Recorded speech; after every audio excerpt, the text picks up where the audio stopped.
Okay, I'll declare the meeting open. Just so everyone is aware, in the room today, along with myself, I have Andy Allen and Fran McCann.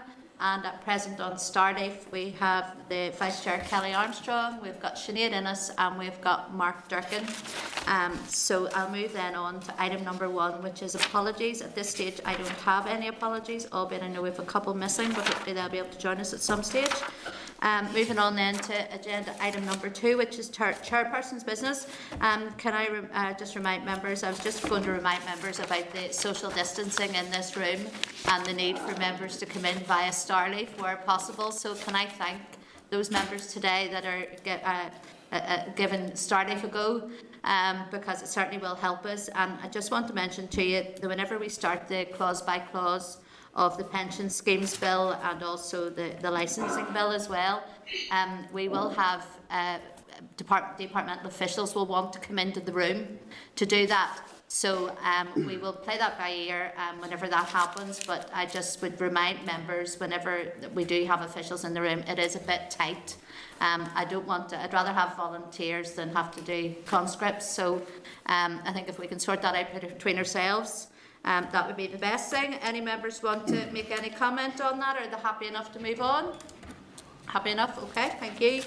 Also then, just to remind members that we agreed to take part in effective questioning. The workshop will last around 1 hour and be done via Starleaf, and that will be, that's today, isn't it, as well? No, when's that one? Sorry. The 19th. The 19th, sorry, I see that here. That's the 19th of November, so that one is a little while away. So members, are they content that this is arranged for the meeting at the end of the 19th of November? Yep, all agreed? Good stuff. And also members, the earliest available afternoon date for the first agreed stakeholder briefing session will be Tuesday the 24th of November. So are the committee happy that we move ahead and get that sorted out? Committee happy with that? 24th of November? Yep, great, thank you. And also then, just to let you know that I'll be making a speech on Tuesday in plenary in connection with the second stage of the budget bill, highlighting the various areas of committee concern based on issues raised at a recent session with the departmental officials and other evidence sessions. Can I also remind members that following the meeting today, there will be a short training session with Claire McCanney from the Bills Office, and members received an email yesterday including supporting materials. Okay, we'll move on then to agenda item 3, which is the draft minutes. Draft minutes of the 8th of October 2020 are at page 6 of your pack. Are members content to note the draft minutes? All content? Great, thank you. Then we'll move on to agenda item 4, which is matters arising. Members, you've been provided a page 12 of the ministerial reply on the Sports Hardship Fund. Can I ask our members content with that or any comments? Agreed. Agreed, content, thank you. Members, you've also been provided a page 13 with a written update on the areas of committee interest which the Minister covered in her briefing at the meeting on the 30th of September. The areas covered in the written update are the Sub-Regional Stadia and Regional Stadia Programme, the Sign Language Act, the Health Transformation Project and extensions of existing health assessment services contracts, the Charity Commission and the court ruling on the legal definition of terminal illness when claiming benefits. Again, can I ask members, are they content to note, or does anyone want to make any comment on that? Agreed. Content? Yep, okay, thank you. Then members, at the meeting of the 8th of October, members asked about the department's responsibility over inland waterways. I think this might have been you, Kelly, raised this. The department has advised that inland waterways are not the responsibility of the Department of Communities, but the Department of Infrastructure. During the reorganisation of departments, DFI inherited responsibility for inland waterways from the Department of Culture, Arts and Leisure.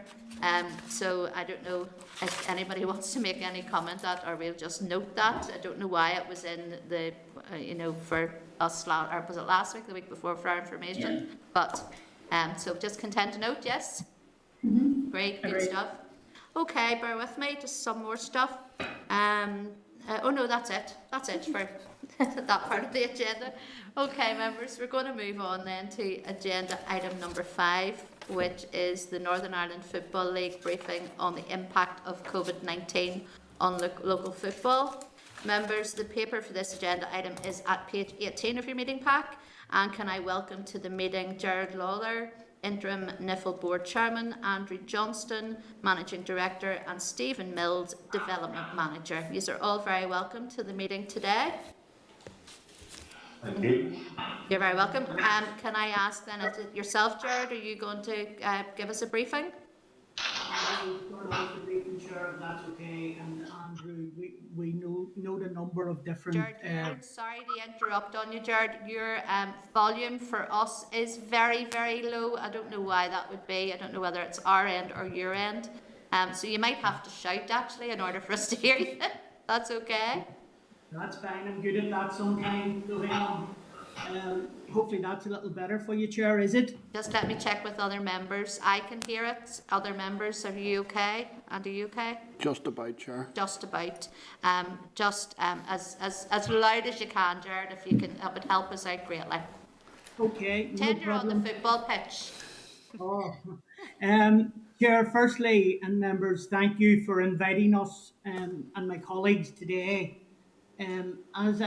As you say, I am the acting chair of the Northern Ireland Football League, and with me today is our MD, Andy Johnston, and our development manager, Stephen Mills. I will also make you aware that I am the chairman also of Cliftonville Football Club, but I speak to you today to represent our 38 member clubs in male and female football. These clubs are community institutions in the heartbeat of many a local community, be it from North or East Belfast, County Down or Antrim, North West or North East. Formed, and again, Chair, just to give you some background on where we sit in the football family, we were formed in 2013 through an article change at the Irish FA, and it was a development of a relationship of clubs and supporters and some commercial partners for the league to commence. And we run what we believe to be an open and transparent organisation which is driven a more vibrant and hopefully we'd like to think a professional approach to domestic football within the country. NIFL for us is everything that is good about this part of our world, bringing clubs and communities together, forming understanding and delivering for our clubs that are community institutions. Driven and backed by thousands of volunteers, providing a pathway to make young people's dreams become reality. Our core principles and objectives all revolve around the support and protection of our clubs. And I believe our first slogan on our formation stands as proud today. There is no prawn sandwiches within NIFL. The Northern Ireland Football League is an organising body, as I say, of the Danske Bank Premiership, the Northern Ireland Championship, and the Premier Intermediate and Associated Academy Leagues. We're a private company. We have 38 members, and each is a stakeholder in that company, and we are responsible for the administration and organisation, as I say, of league football. Since 2013, and until the pandemic, we have witnessed a resurgence of Irish League football in attendances, growing year on year. And over the next 5 to 10 minutes, we are keen to give your members a respectful insight into some of the major concerns and challenges our clubs face as a result of the pandemic. We understand members are also keen to understand the very difficult and painstaking process we had to adopt to complete the 2019-20 season, and we will attempt to cover those points for you if time permits, and we will also be very open to any questions you have, Chair. So if I can hand over now, please, to Andrew Johnston, our Managing Director. He will discuss the closure of last season. Okay, thank you. Thanks, Gerard, and thanks, Chair. As Gerard has said, I'll attempt now to give members a high-level overview of the curtailment of the 2019-20 season. As we're all aware, in mid-March, a pandemic hit that has had a lasting impact on us all. And in football terms, the IFA announced the suspension of football due to COVID. As a result, on the 18th of March, the NIFL board established a COVID steering group to assess the impact and consider future options for all NIFL leagues.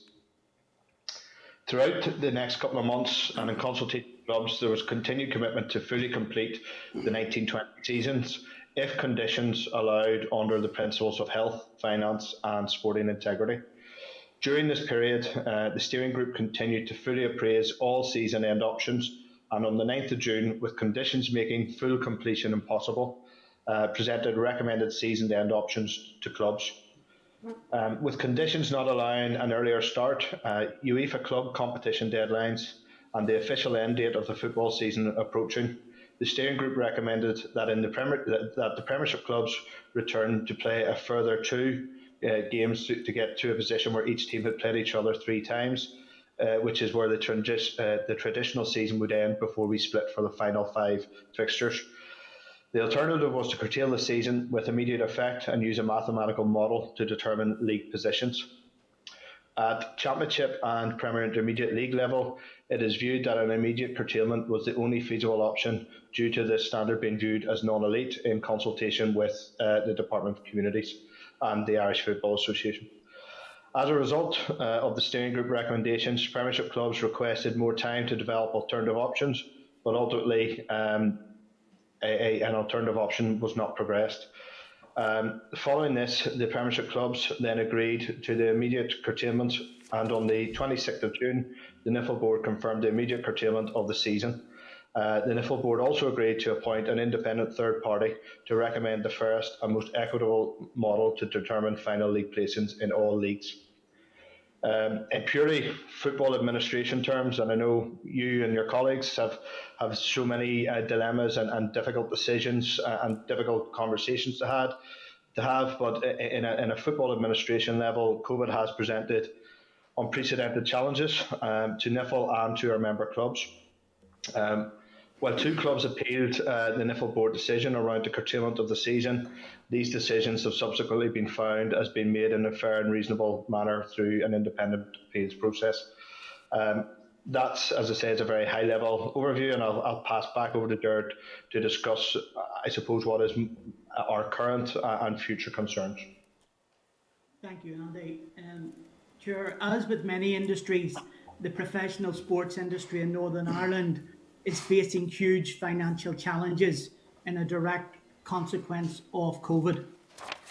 NIFL clubs not only play a vital role in the community, as I've said, but as a collective, we are the largest sports employer in Northern Ireland, with around 300 professional players, plus part-time coaches, administrators, hospitality and support personnel. Both our role in the community and in the local economy, we feel, is underappreciated and undervalued. In August 2020, the NIFL board established a task force to examine the impact of COVID on our clubs and explore the best way to support the member clubs. The main result of the work of that task force is an in-depth report, which I believe members have, and I will summarise briefly for you.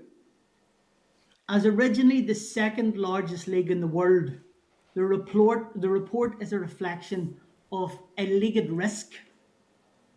Under normal circumstances, NIFL is a well-established and financially stable group of professional football clubs that have worked very hard to get there over the last number of years.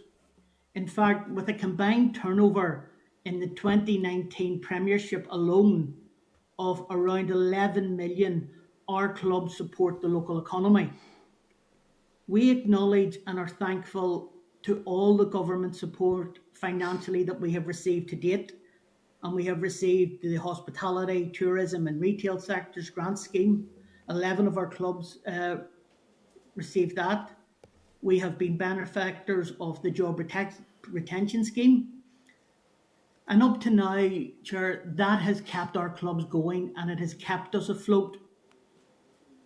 We have also received some money from FIFA that was administered to us through the IFA. They distribute money through the governing body and the National Association. But without further support, senior football in Northern Ireland as we know it, we feel as if, to be truthful, we're suffocating and ultimately will die. All our clubs have demonstrated to the league significant cost savings, a reduction in club budgets. Clubs have borrowed money, and we have did everything that we can to try and help ourselves because, to be honest, we understand the pressure of government and of the executive. But now with ongoing employment commitments, running costs, and we also feel that we have a responsibility to the local community and the benefits and mindfare that we bring to that local health and mind well-being of that community. We are starting this weekend, and also thankful that as a league we are still able to contain some crowds, and that will bring in some revenue. But if we could just look at gate receipts alone to give you some examples, Chair, gate receipts in 2019 were equivalent of 2.1 million to the Premiership clubs. Under current restrictions, an estimated 85% reduction on crowds would see our clubs looking at a 1.8 million reduction. And even with this greatly reduced attendance figures, there are fears the clubs will end up having to play behind closed doors for the greater good of our community. And clubs are wary of the pressures, as I say, the departments have to make. The 2019 figures are based on audited accounts, but the report that we commissioned, we also asked our clubs to look at what measures they've in place and include other reductions that they would face.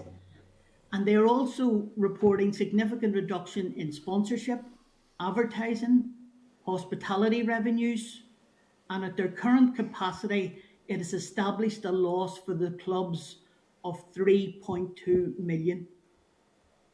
The report recognises NIFL clubs outside the Premiership in our Championship, our Premier Intermediate League, and our Women's Premiership also have significant contributors to the sporting landscape as well as local communities. In closing, we have all probably seen the reports of similar challenges in bigger leagues in the UK, and we hope the right targeted support our clubs can remain in business. While some clubs may have availed of some of the fundings from Sport NI's Hardship Fund, we look in envy for survival packages such as 70 million from the Irish government for sport, 40 million euros which was directly to solvency and continued existence of the GAA, of rugby and of football, or the £195 million package for sport in England and the English government's package to save the National Football League in England. Sure, we know we are not alone in needing help, and some fantastic work has already been done by this committee and by the department and other sectors. For example, we applaud the support for the arts sector in recent months that's been received. But our report is a plea which has gone to relevant ministers, and we ask this committee and the executive to continue, please, to develop a much needed emergency survival fund for NIFL clubs that safeguard the local football industry and the future of Northern Ireland's leading football clubs. Chair, I'd like to thank you for your time, for your own and the members, and we're happy to take any questions you may have. Thank you very much for your briefing. And I mean, I'll not pretend that I know everything about football. I certainly don't. But I've two males in my life, with my son and my partner, that absolutely love it and love going to their Saturday league games and everything else. And I know the importance that plays in so many people's lives, and I know the importance it plays for their mental health and for social health as well. just how important it is. So I just want to ask you a couple of questions before I open it up to members. You'd mentioned there that a lot of the clubs had used the furlough scheme, which I'm sure was of great benefit to you. Can you, or do you see a way of using the new job retention scheme? And can I also ask you as well, what level of discussions that have you had with the IFA and the Department of Communities in relation to financial assistance? Okay, first of all, yes, we did use the furlough scheme. Luckily, the furlough scheme came at a time when we weren't playing, Chair. Unfortunately, now our clubs are coming back and we are back playing and training and being active. So that takes us out of large proportions of the new job scheme and almost excludes us. So unfortunately, that is a major factor to us at this moment in time. So our costs are rising and our revenue is decreasing. In relation to the Irish FA, we have brought our report to the IFA, who are the governing body.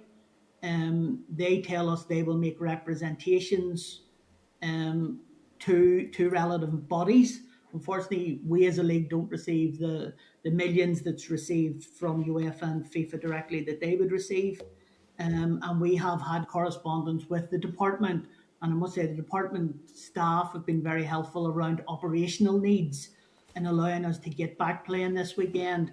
And as I say, getting crowds into ground. So there is communication, but as yet we've had no direct outcome or positivities around funding. Sure.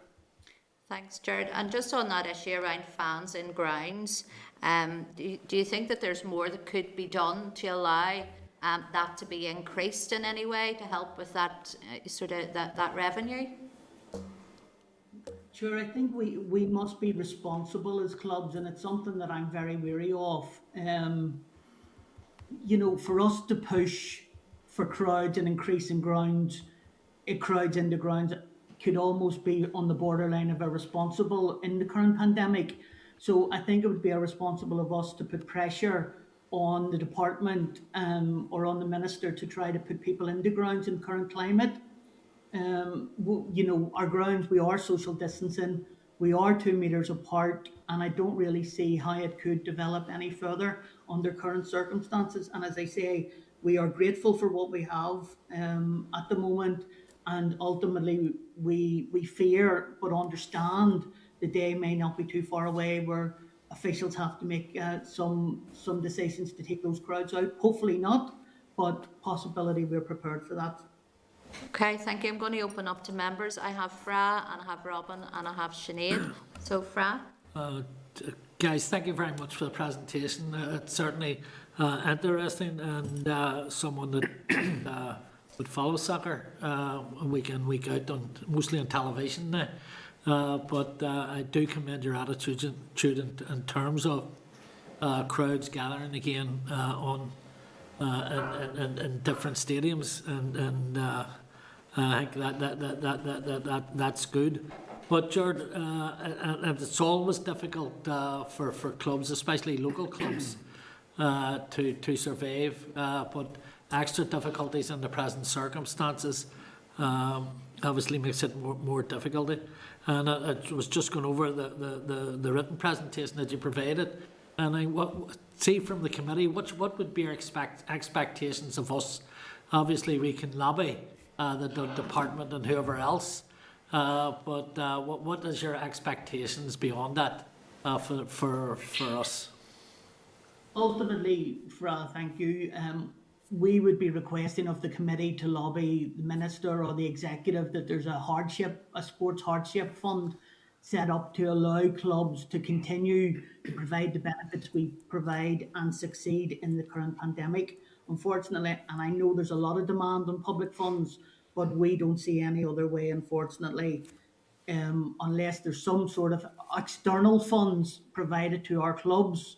We would see between 68 clubs possibly going out of business in around Christmas in the first quarter of next year.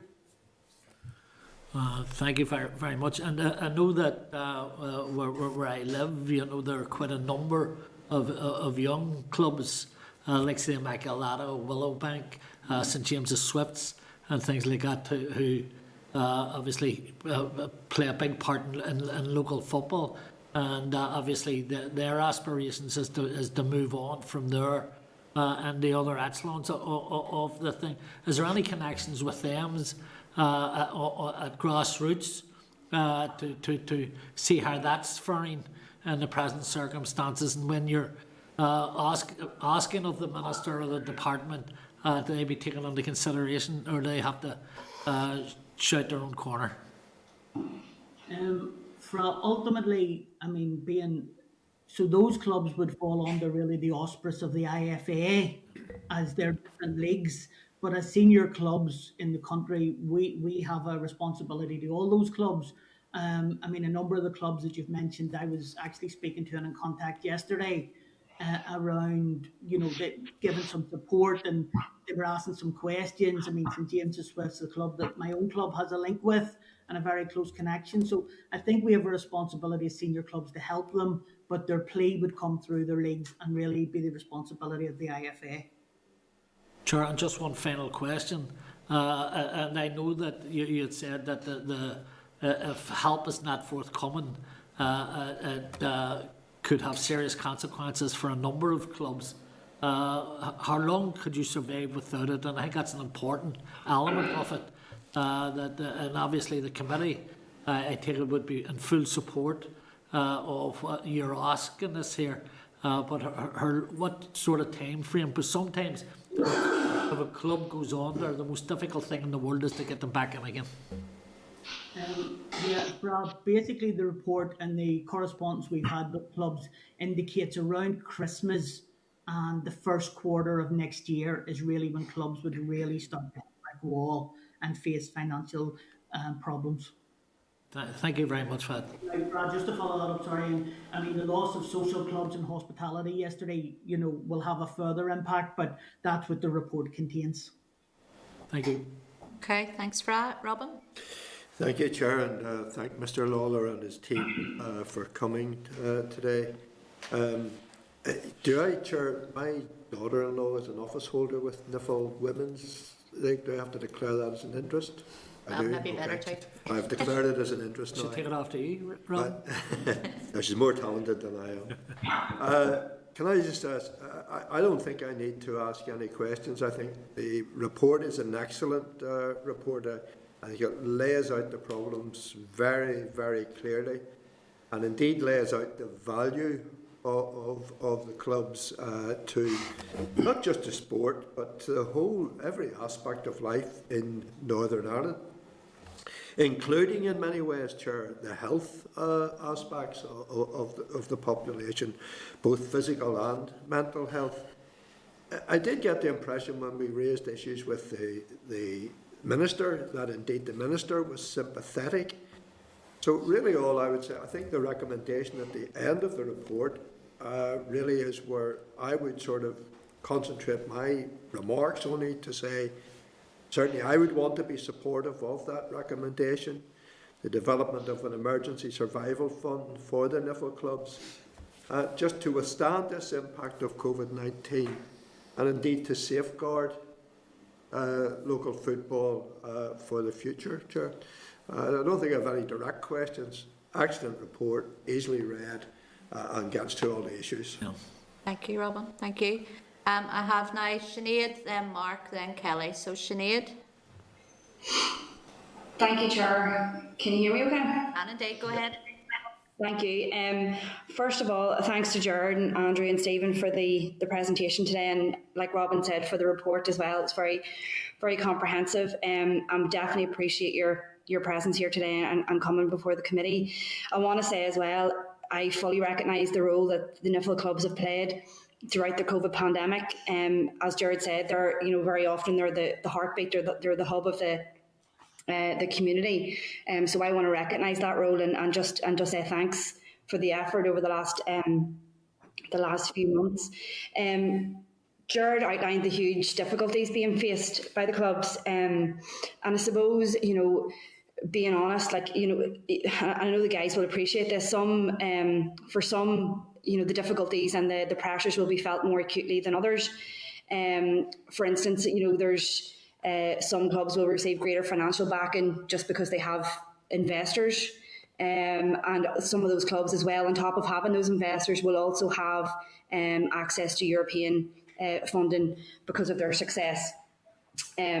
So there's that to consider as well. I suppose the paper majors heavily on gate receipts, which is the main issue, obviously. But I think there is a concern around commercial support as well. For some clubs, that's completely disappeared. It's non-existent, and that's just part of the wider COVID problem. You know, George, you said yourself, you're going out, you're asking businesses and investors to back the club, and the financial firepower is simply not there because of the COVID pandemic and the times that we're living in. So perhaps that needs to be considered more fully, you know, in the round, taking into consideration that aspect of it as well.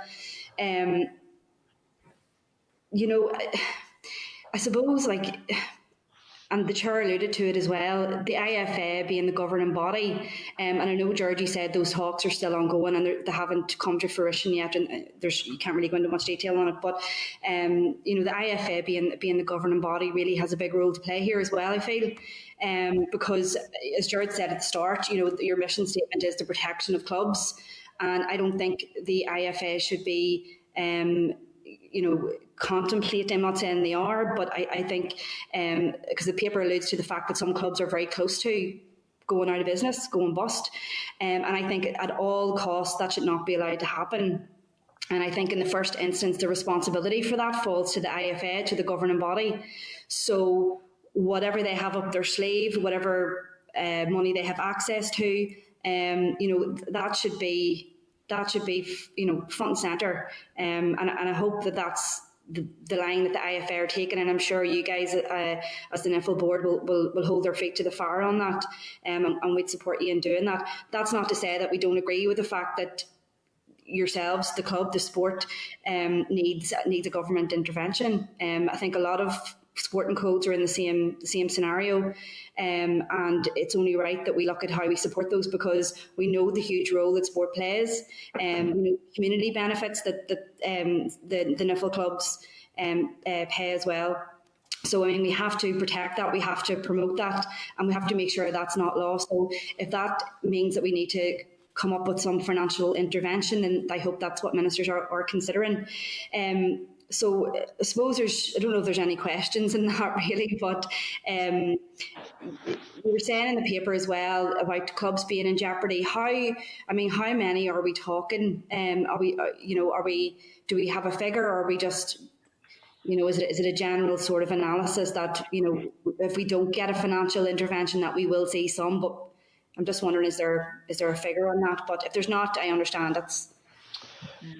Sinead, probably thank you for your comments and the help and support that you have always provided to the league. It is appreciated. Probably, Sinead, you know, everyone's at risk, and even just to make members aware, as you say, there's stuff around European leagues, and Europeans and our clubs did so well in Europe. We are thankful, and I must praise a number of our clubs that actually have engaged with the league. The NIFL board have set up a COVID fund that you'll see in the paper, that we have basically the board have put their life savings into, and we've looked for other bodies. Thankfully, a number of our European clubs, the majority of them actually, have come forward and want to open discussions with us to put money into that pot themselves. So I think it shows the camaraderie around the league, and hopefully demonstrates to yourselves we're doing everything we can to help ourselves. To answer your direct question, Sinead, it's, you know, there's some clubs of investment, some clubs, but we would have major concerns probably around 8 to 10 clubs out of the 12 senior clubs. And we don't mean to harp on about senior clubs. Obviously, they're at the most greater risk. And I look at a club, you know, the pathway for NIFL, I look at, you know, the senior club in your own constituency is only 38 years old and are now one of the leading clubs in the country, and we want to continue to provide that. And a club like that has did so much for the community and developed. I mean, my own club is the oldest club in Ireland. I've no harm in putting my hands up to say Cliftonville, seen as a bigger club, are at financial risk also. So, Sinead, we would have concerns around 10 to answer your question, and if not 12 of those senior clubs, and then going into Championship and PIL, which gate common revenue is their only form of income. Yeah, apologies, Sue Chair and Sinead. Just to pick up on Jared's point, we actually had meetings with the Championship and Premier Intermediate League clubs last night, because obviously with yesterday's announcement, those divisions will be deemed as non-elite, and they're looking at a further period where they won't play. And we had meetings with those clubs, and as inevitably happens, you then get phone calls after the meetings about issues people didn't want to speak about in an open forum. And one club at PIL level, which is the third tier in Northern Ireland, highlighted that they were down, before they even started, they were down in around £10,000 on commercial income. So just going back to your point around gate receipts is a huge issue, but the long-term commercial sponsorship income, hospitality income is also going to have a big impact. And for a club at that level, 10,000 will be a significant hit for them. And that was basically through pitch advertising, going to local businesses who do, in full credit to the club, they don't feel comfortable approaching businesses at this time. But it goes to further show the issue. And again, going to the club in your constituency and speaking to them, I know commercial income is something that is going to be a challenge and something that they've excelled at in recent years. So that will be a concern for them moving forward too. Okay, thank you. Thank you. Thanks, Sinead. Mark?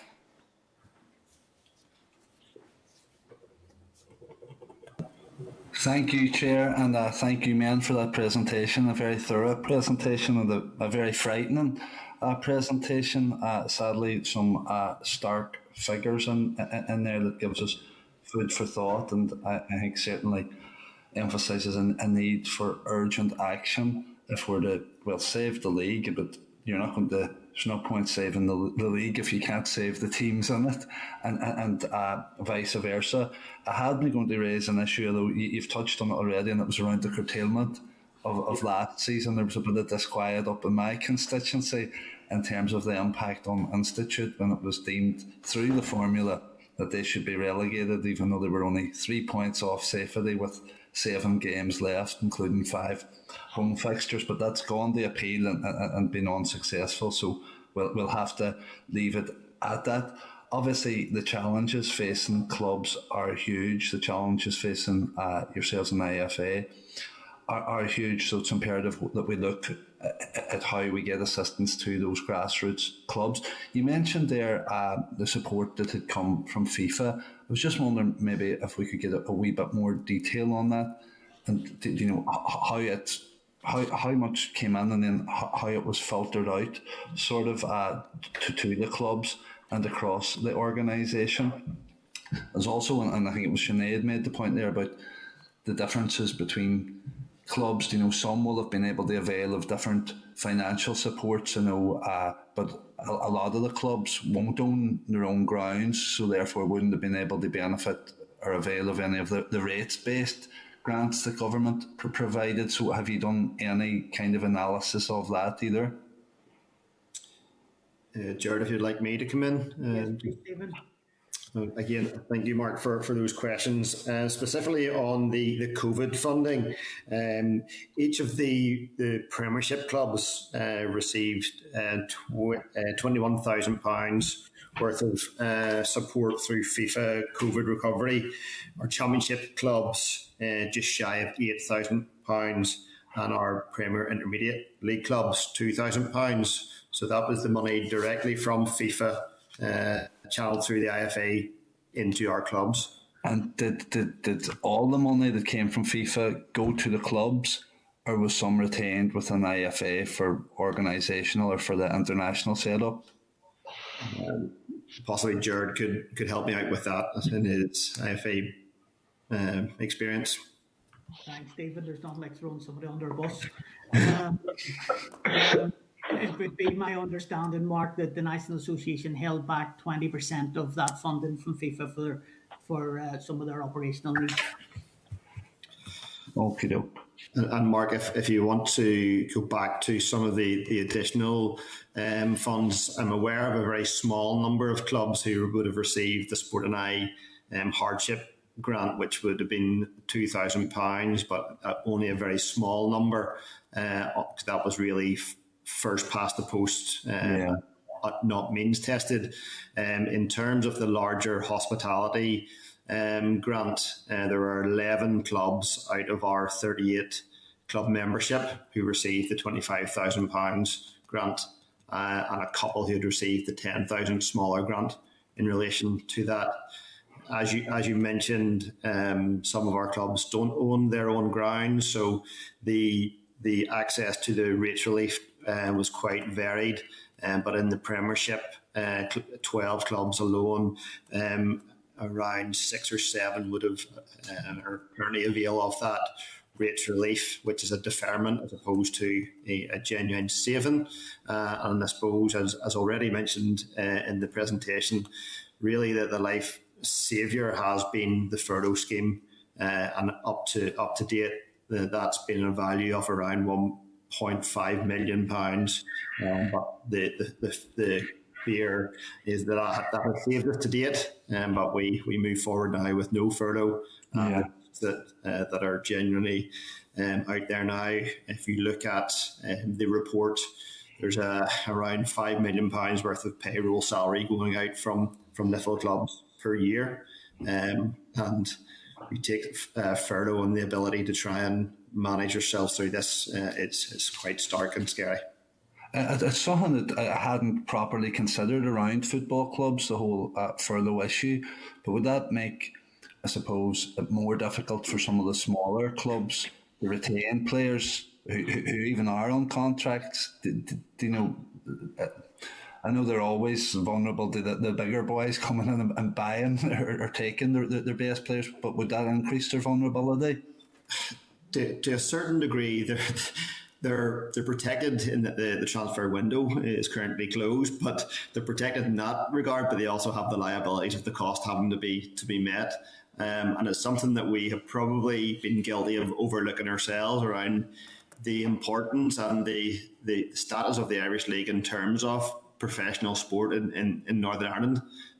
We are one of very few that have a professional setup in terms of salary elite athletes. There's really only our Irish League clubs alongside Ulster Rugby and the Belfast Giants, but slightly different models in how they operate.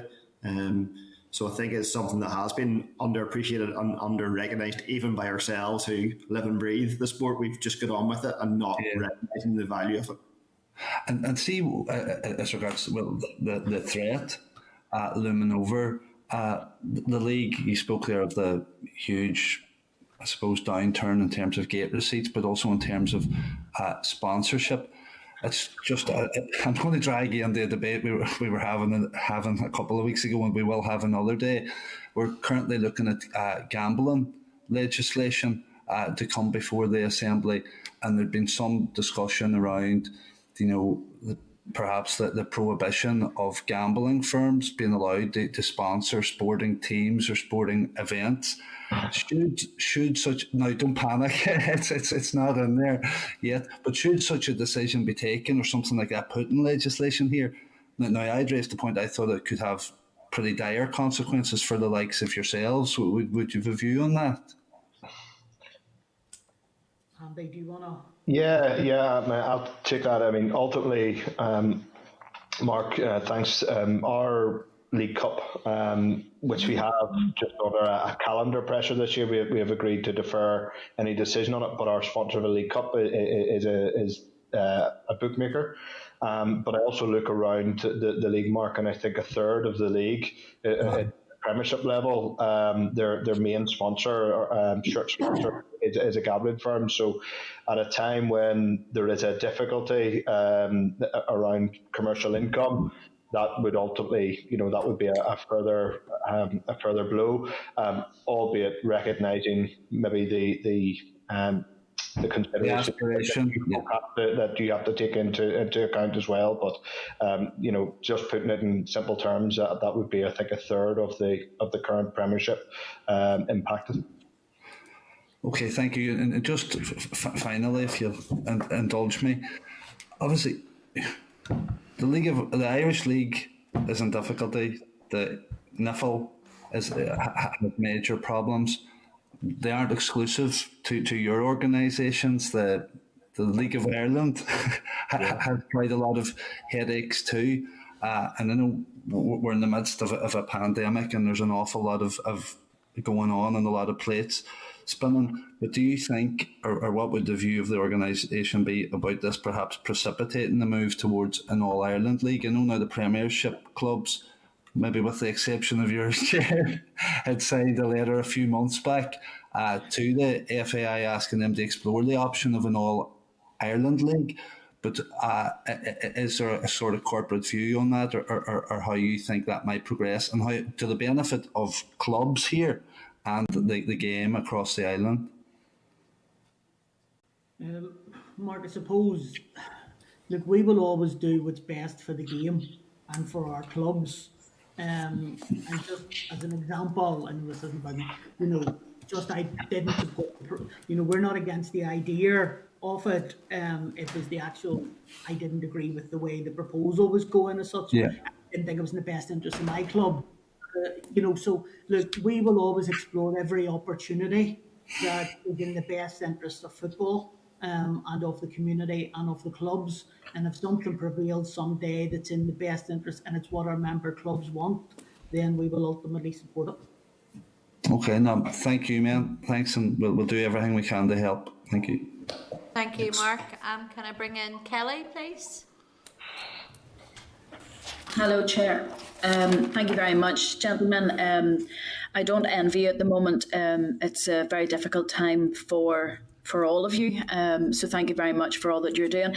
I just wanted to check with you, in your paper that you've provided for us, you've provided options, of how much money that you think that could be required that would help you get through. And I've noticed that there's, obviously it goes from do nothing, which is currently the state of affairs, right through to, I see option D is loss of a fund of loss of gate receipts and other associated projected losses, and that would be for all clubs.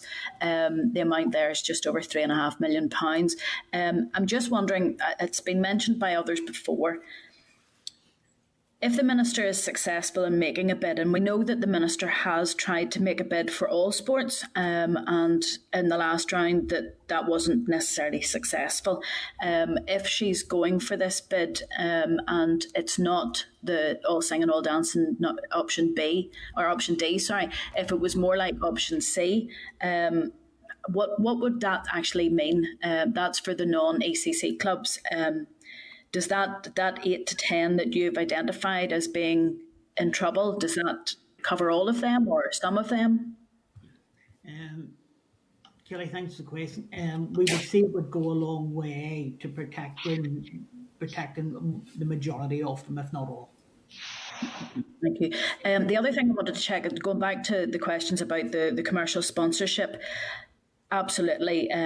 It's horrendous out there for everyone, and I can imagine your sponsors who have been fantastic support over the years are finding it extremely tough at the moment. I'm just wondering if there's conversations with those commercial sponsors that are they intending, hopefully, if COVID stops and things start to get back to normal in the next financial year, are they intending to come back to you again, or is that just completely off the table at this stage? The indications that we have got is that they're sympathetic. They're not giving us any direction. They're not giving clear answers. It's very much, look, at the moment, we're sorry. I mean, to give you some statistics and using a live example, I think as Andy says, one club who are very good at this, some clubs are good at it, Kelly, and some aren't, if I'm honest, depending on the area that you live in. But clubs are probably struggling to get around 10 to 15% of commercial income at the moment. And it's just how we just don't know, but the indications are a lot more negative than positive. Yeah, not to sort of harp on about this negativity, but we know that the lockdown period and the inability to get out there and to develop youngsters is having a big impact on sports across the board. I'm just wondering, so the short term we have the financial implications for yourselves, but in the long term, have you any anything that you can tell us about the impact that this delay for almost a full year now is having on the development of young players coming through, and what impact that may have on the sport, in the medium to longer term?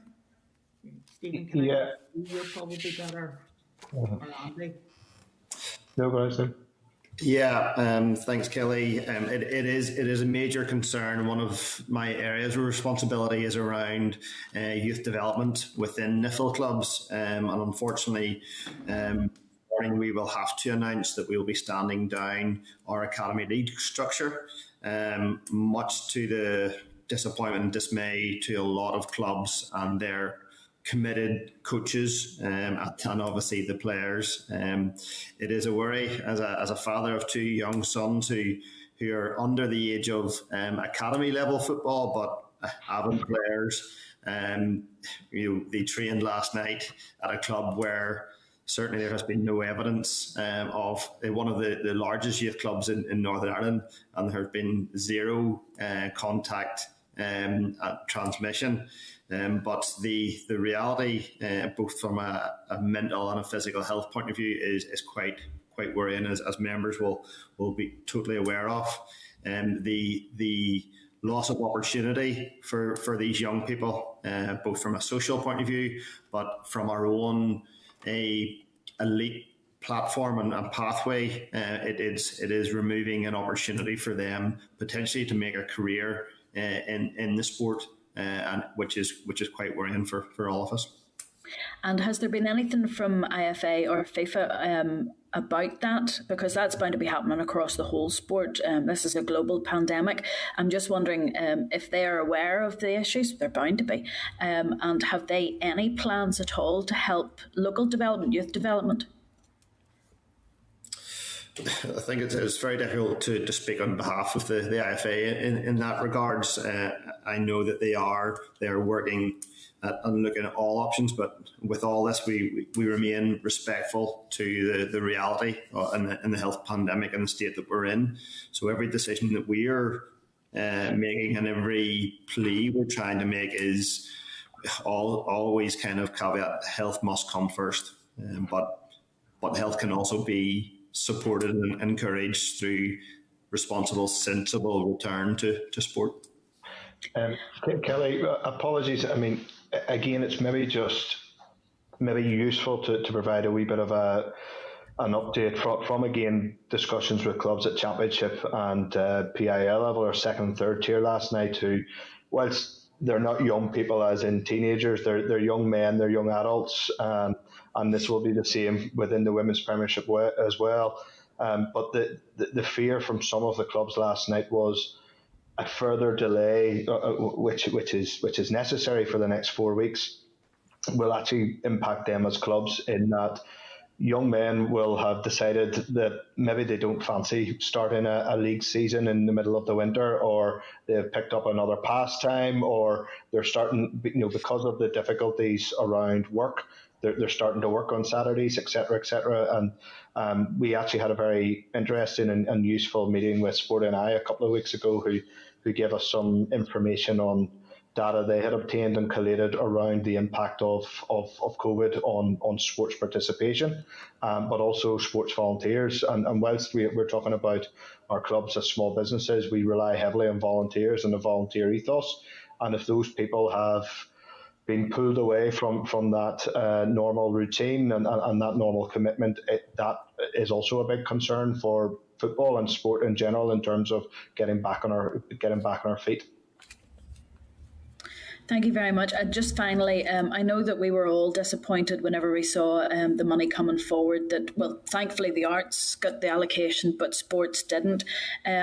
Earlier you talked about the money that was available, and we know that the money that came out of Sport NI was first come, first served.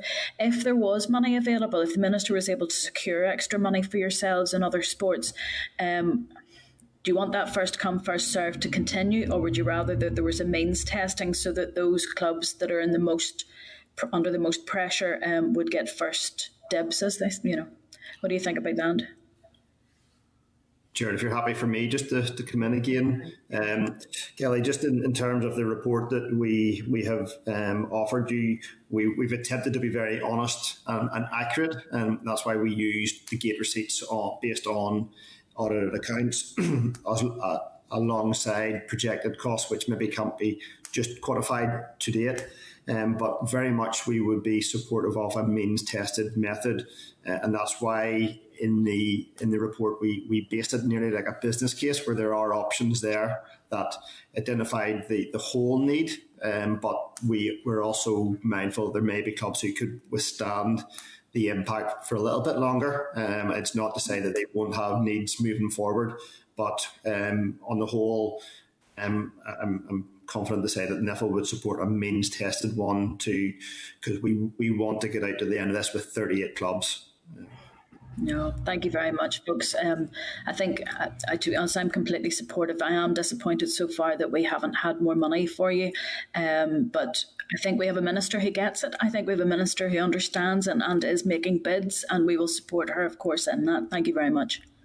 Thank you. Thank you, Kelly. No other member has indicated they want to speak. Can I thank all three of you for coming and briefing today? I always enjoy a briefing where I learn something, and I've certainly learnt plenty this morning through this briefing. And I think that I hope that you can go away with the knowledge that I certainly see it amongst this committee that you have our full support. Certainly with your recommendation, and we will continue to lobby the Minister on your behalf. And also just to let you know, we have the IFA in next week to brief us as well, so no doubt there will be some questions that will be fired at them after this briefing today, so it was good to have you in first to do that briefing. So look, thank you very much for your time, and no doubt we'll be speaking to you again in the not too distant future. Thank you. Thank you now. Okay. All right, members, we're going to just take a quick break while we set up for our next briefing, okay? Assembly, Committee Room 29.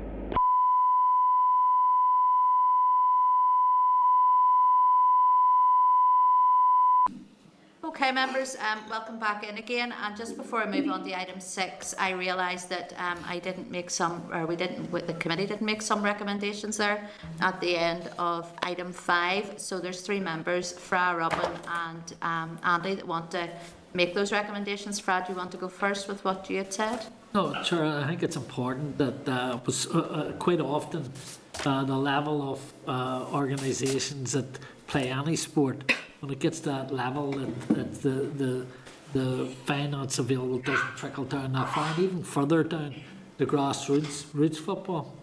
And I think we need to raise the question with whoever to make them aware that there is a real serious crisis looming in that level of football. Okay, thank you for that, Fra. And before I move to Robin and then Andy, can I just say to the members on Starley, if we can hear your papers rustling, can you press, I don't know why, because normally yous are silenced until yous are brought in, but for whatever reason. Me, I'm singing and us on papers. She's very, We're not used to being up early. I know you're she's not. very That's okay. And Robin, I'll go to you.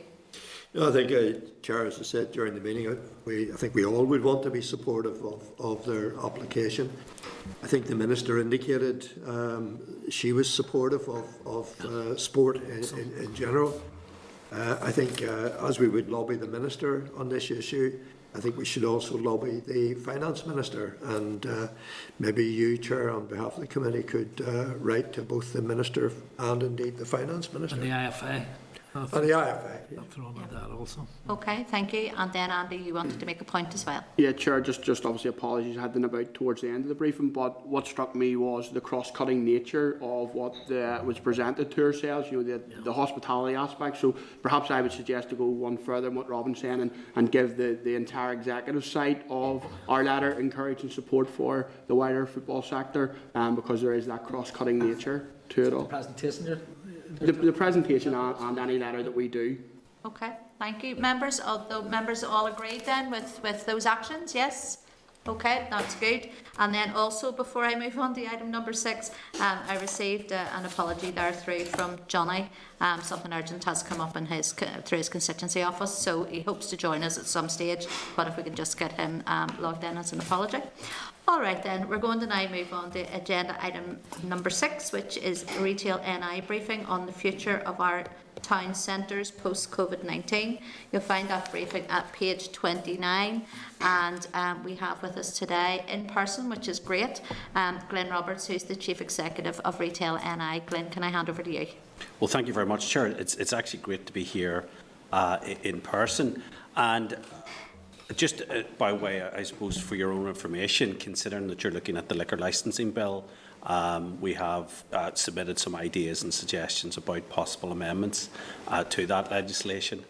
Perhaps if I can, before I sort of touch upon the broader picture of our high streets, both in terms of where we are with COVID now and post-COVID, perhaps if I can maybe just touch upon the impact of the new restrictions that have been announced in the last few days. And I think that obviously while retail is largely allowed to remain open, we are obviously concerned about the impact of the closure of the hospitality sector, because there's a symbiotic relationship between retail and hospitality where, if you like, the twin pillars of our high streets and our town centres, and you cannot do town centres without hospitality. So it will result in a very significant amount of reduction in terms of footfall for our members, and we work in very close partnership with our friends in the hospitality sector, and quite frankly it is heartbreaking to hear the stories that I'm sure you've all heard through your constituencies about those businesses that have to close tomorrow. We very much welcome the very fact that retail was allowed to open. Our members have spent somewhere in the region of £7 million making sure their stores are fit for purpose, they're safe both for customers and for their staff. Indeed, that was outlined by the Chief Medical Officer, who estimated that 5% of transmission cases come from retail. So shop owners and shop staff have worked incredibly hard, and I think maybe if I can, maybe a special shout out to the hard-working retail workers that have been working throughout this pandemic, particularly on the food side, and many small independent retailers, making sure that vulnerable communities have food and other important products. And obviously that will be the continuing through this next 4 weeks as well. I think that for today is important because we will hear from the executive about what support they're going to give to business. And I think it's important to point out that, yes, while I think obviously hospitality is front and centre in terms of getting that support, we also need to look at those businesses that are not legally required to close, but in practical terms will be forced to close because they've lost footfall, they've lost trade. And that covers retail, manufacturing and many other significant businesses throughout the supply chain. At present, what was outlined by the Chancellor does not cover those businesses because legally they're not required to close, but on all practical purposes, if they lose their customer base, trade, footfall, they will have to close. And I think I've just outlined, obviously, that symbiotic link between hospitality and retail, particularly many independent retailers. So I think that we will be sort of looking to see what support is unveiled by the Executive in relation to those businesses as well. And perhaps if I can turn to where we are now and where we need to be, and maybe try and identify what does in the short-term success look like for our high streets. I mean, we've been very clear throughout this that we are no longer facing a high streets crisis. We're in fact facing a high streets emergency, and that is why we have obviously strongly lobbied the Executive to establish a High Streets Task Force. Now, that was a demand before this pandemic because there needed to be a coordinated approach to high streets and town centres, and the department that you scrutinise has a key role in that with its regeneration powers and setting the strategic policy direction for our town centres. But I have to say it is frustrating that this High Street Task Force was announced on 7th of August, and as we sit here approaching the end of October, it still has not met. We still have not known its membership. And as you'll see by your what submission that we put forward to you today, we've outlined the model that we see this High Street Task Force looking like, and essentially comprising communities, infrastructure, economy, finance, DERA, and relevant business groups coming together to identify certainly what needs to be done in the short term to repurpose and reimagine our town centres and high streets with COVID, and that is obviously an immediate concern as we approach Christmas, but also the long term, because we're all aware that the high street and the retail sector is going through a profound period of change. In fact, it's changing now at a faster pace in the last year than it has in the last 30 years, and COVID has accelerated that change. And now all of that change is for the better, and we've seen the likes of Easton's and many other big names that have sadly closed.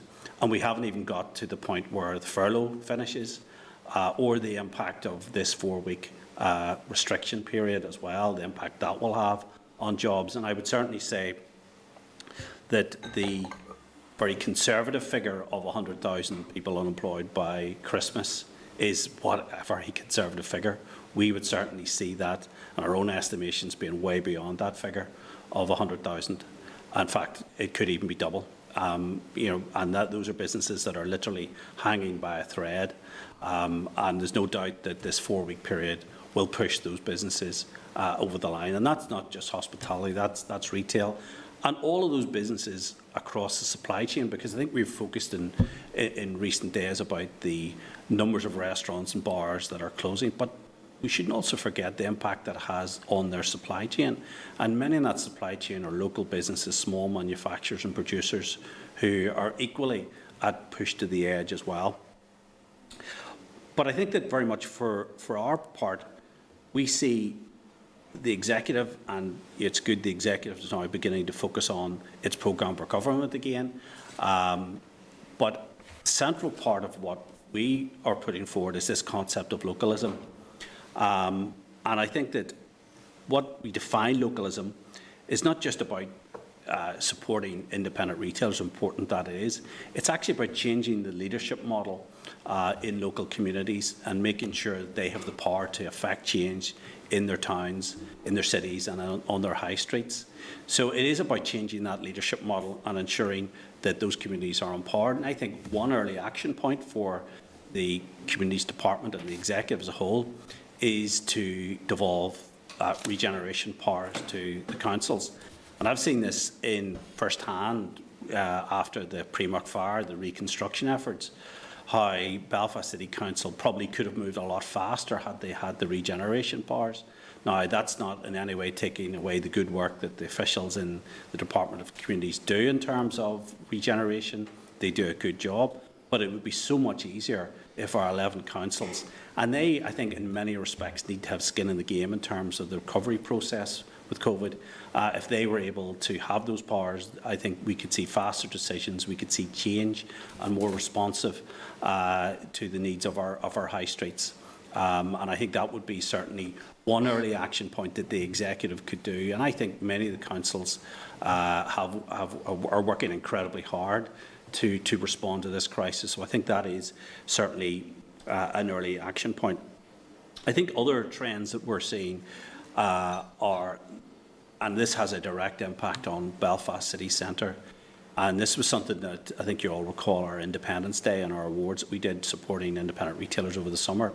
I think when we analysed the votes of that campaign, it showed that in all intensive purposes, shopping and socialising is very much now a local phenomenon. So what that means in practical terms, that many of the surrounding towns in and around the Greater Belfast area have actually made a degree of a comeback where that trade is staying local. And I think it's because so many office workers in Belfast City Centre have been obviously are remote working and working from home, and that trade is staying essentially local. That has a clear impact on Belfast City Centre, and obviously that problem for Belfast City Centre is only going to get worse with obviously the hospitality sector closing as well. And it's actually in many respects, it's not just, that's an interesting phenomenon because we have picked up increased trade in places like Belmont Road, Ballyhackamore, Antrim Road, Ormer Road, in Andytown Road as well, where many people have stopped going into the city centre and really stayed local. Now, maybe that is in the short term a positive thing, and maybe does give those towns who were struggling before COVID a little bit of further support. But we can't have a situation where our city centre, Belfast city centre, is an economic driver for the whole region. And if it goes into long-term decline, then we have a major problem to deal with. And I think that whilst, as we speak, and in the short term, it is not practical to get many of those office workers back, we do need to begin some thought about what a strategy will look like to bring those office workers back, because they are a huge amount of, or generate a huge amount of footfall of trade for retail and indeed hospitality as well. So whilst it's not practical as we speak at this time to have but I think the executive need to give some thought what that will look like. And I think that what we've said in terms of our future high streets, it is about repurposing, reimagining them, and it will be a very different landscape post-COVID. And I think we've seen many local retailers stretch themselves and indeed retrofit in their stores to cope with COVID and making sure that their customers and their staff are safe. But I think what we do need to move away from or begin to focus on is what does the recovery look like? What does success look like? Because there is a new paradigm there now in terms of business and the economy. The world has changed. There is an opportunity for a reset, and maybe there are some positives in that. And in many crises bring out the best in people, and it also brings out the best of innovation. And I think many independent retailers have stepped up to the plate in that regard. But I do believe that whilst the High Streets Task Force and the department that you scrutinise has a key role to play in that, this High Street Task Force is not an end in itself. It is very much a means to an end. And it is vital that this task force look at what are the immediate things that need to be done on our high streets, because whilst we've seen all the good work that's done in store, we still have some way to go to ensure that our high streets, our town centres, are fully safe for shoppers and consumers, particularly obviously as we go into Christmas. Now, many local chambers of commerce in many of those towns have stepped up working with councils, so they haven't waited on the executive to act, they have stepped up. And it's important that we provide full reassurance that our town centres, our high streets are safe for consumers, for shoppers to return to. And that's the external environment. So it is about making sure that those town centres, they're changed in terms of signposting. It may be in some areas further pedestrianisation. It will be stewarding. It will be public sanitising stations, which I know is under consideration with Belfast City Council. It's all of those things, and that requires a joined-up effort. And if we are to bounce back from this crisis, it is that sort of partnership between key departments such as communities, infrastructure, finance, economy, DAERA, and indeed the sector as a whole. And one of the things that in the model that we have put forward to the TEO in terms of this task force, we have said that key business groups need to be a key part of this group, not just shunted off to some advisory function and told afterward what they're doing. We have a much part, and the members that I represent have a key role, and as a key stakeholder, they need to provide and play a full role in this. And that brings in a wider issue. The new programme for government, business, trade unions, the voluntary sector, we just don't need to be seen to be or treated as consultees. We need to be treated as partners in all of this. So a new programme for government, and whatever this High Street Task Force does whenever it meets, it has to be a proper partnership, but it also has to ensure that it delivers. It can't be something that ministers stand up and said, look, High Street Task Force, we've got this. It has to really deliver. So that means getting things like car parking, public transport, investment in infrastructure in our rural towns. It means getting business rates. And we shouldn't forget, whilst there's a business rates holiday at the minute, it's been kicked into touch. And I think that was a good initiative by the Finance Minister. But, March and April are coming very soon. And again, we need to consider a completely reformed system of business rates. But I do think that there are some practical things, as I said in conclusion at the start, and I think giving the councils the regeneration powers, I don't see any good practical reason why that should not be the case and made a priority, and that is something that I'm very sure all of the local councils want to see. So I'm very happy to take any questions, Chair, on what we've put forward. But I would say that I think we can get through this. And I think one thing that I would say that in terms of the messaging of the executive, you need to give business community, you need to give consumers hope that we can get through this. And, but the members that I represent are very committed to playing their full role in ensuring we get to the other side of this. And as much as I hate to paraphrase the Prime Minister, build back better is where we're at. Okay, Glyn, thank you. Thank you very much for that. I want to put on record as well, just the wonderful job many of our independent retailers and small retailers have done during since March. I have found myself exactly that person that no longer goes to the large supermarket, but is using my local now. Whether that's the Diamond in Rathcoole or Abbott's Cross or wherever that are close by where I live, because of I found them safer. I did for a start, because they were only allowing so many people in, and they're still doing it. Actually, the independent retailer and the smaller retailer are still, in my opinion, as someone who is a shopper, are still the safest places to go and shop in that I feel, absolutely. And I think they've done a wonderful job. I know even some of the local independents in and around the area I represent that were doing deliveries for people that were unable to get out, where they could phone an order in for older people. So they really did step up to the mark during the height of the pandemic. And I absolutely get where you're coming from when it comes to, especially as I see, especially Belfast city centre. I mean, any time I would ever been into Belfast city centre, maybe being with my daughter or whoever, it was always lunch was part of that, or tea was part of that. So that's maybe a part of the culture that we have, that the two do go very much hand in hand, and I do fear for the lockdown of our bars and restaurants and the impact that will have. We know that when Ballymena had to tighten up their regulations, it hit their town centres greatly. So absolutely aware of that.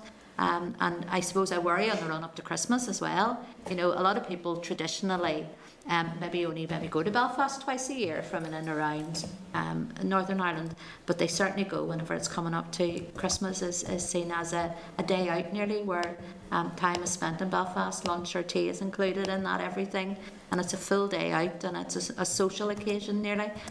So I think that we need to be very mindful of that as an assembly as well going forward, the impact that will have on the Christmas spend in the city centres. And certainly again, I know as someone who has a constituency office in the middle of a town centre, and it already was under severe pressure prior to COVID, but that pressure now has just tenfold into keeping that. So I do agree. I think councils very much regeneration and the powers should lie with councils. I think they're in the perfect position they're already doing so much of the work as councils already. So I think that absolutely is.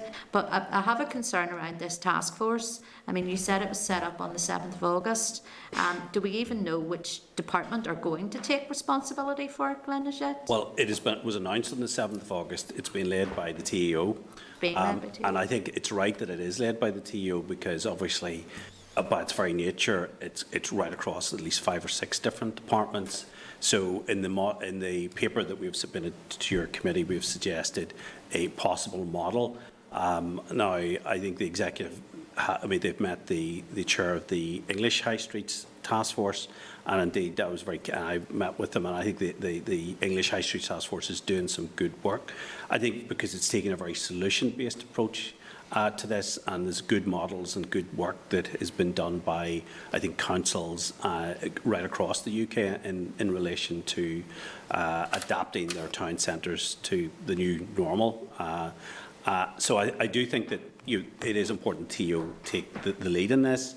And we've identified that perhaps the two junior ministers in the TO could act as the co-chairs of that. But I think we need to see this meet now and start the work. And I think there's an immediate job of work this side of Christmas, because I do think, as I've said, retailers are working very hard to make sure their in-store is safe as possible.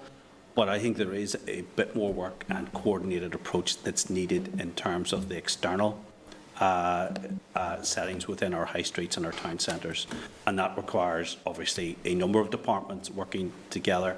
But I think drill it all down, it is actually about ensuring that we send a clear message to shoppers this side of Christmas that our high streets, our town centres are safe for them and their families to visit.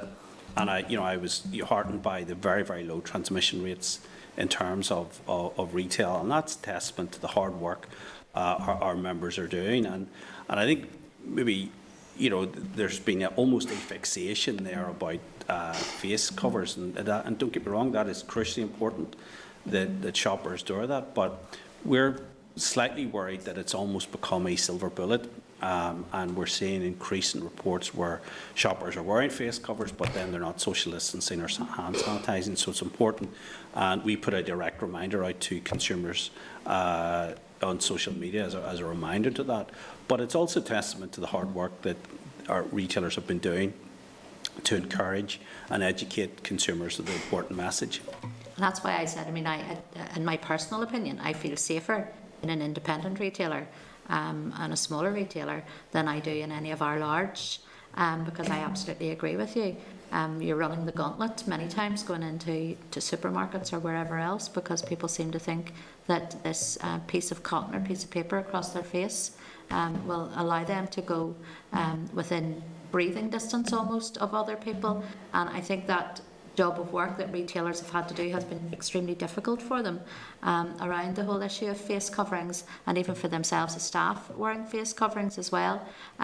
So I suppose, and it's maybe not so much to do with this committee as such, but I just would be interested if could maybe just go into a bit more detail around that, about how they have the issues that they're facing around that, and the non-compliance as well. It is out there, there's no doubt about it. We certainly see it, and just the pressures that puts the retailers under. Well, I think firstly, maybe if I can, I think we're a bit frustrated that a week ago the TO announced that shop staff would be required to wear face covers, and we have absolutely no problem with that. But a week has passed, we don't know the detail of that regulation or the commencement date. And that is a week ago, so my office has been inundated by retailers calling, asking, what's the detail of the face cover regulation for staff? When is the commencement date? And this was announced a week ago, and we have pushed the TO repeatedly on this. Tell us the commencement date, tell us the detail of the regulation. If we're to play a role in implementation and enforcement, and play our full role, which our members want to and have done, tell us the detail of the regulation. That hasn't stopped us. Obviously, you're seeing a lot of our members' staff wear face covers. They've been doing that for some time anyway. But I do think that in matters like this, the executive need to tell us the detail if they expect us, expect our members to play their role in this. I think in terms of the face cover issue, we've been very concerned about this sort of added pressure put on shop staff. We work very closely with the Shop Workers Union Osdor. They surveyed their members, and they've shown that since the start of the pandemic, shop workers have double the amount of physical and verbal abuse for reminding customers about face covers. I was very struck that in their survey, I think 42% of that abuse was where shop workers reminded customers about face covers, and over 60% was about reminding them about social distancing.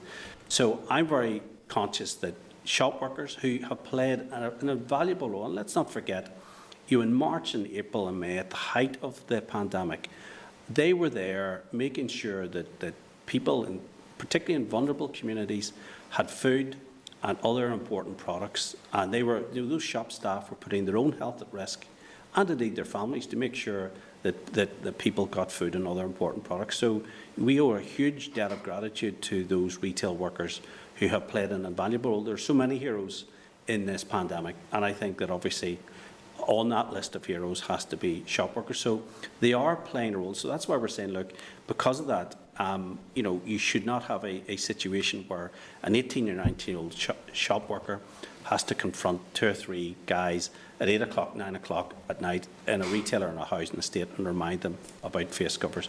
I don't think it's unfair to put shop staff into that difficult position. But that's not to say that retailers don't have a role and continue to play that role. But we are very, very conscious about the growing levels of abuse of shop staff. And you know what? That should be a zero tolerance approach. And indeed, we fully support Usdaw in terms of their campaign at Westminister to make sure that if a shop staff member is physically abused, then the person found guilty of that physical abuse should have a very significant sentence. And I think we need to have a zero tolerance approach to physical and indeed verbal abuse of shop staff.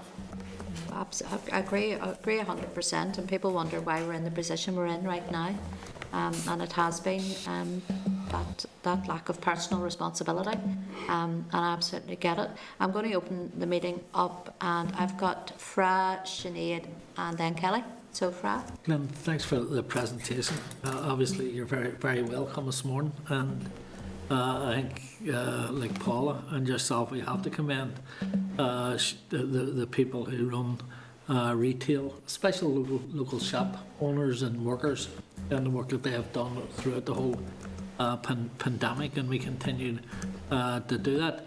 I do think that we also have to work to ensure that shops are a safe place to go to, not only in wearing masks, but also in the protection of the people behind the counter.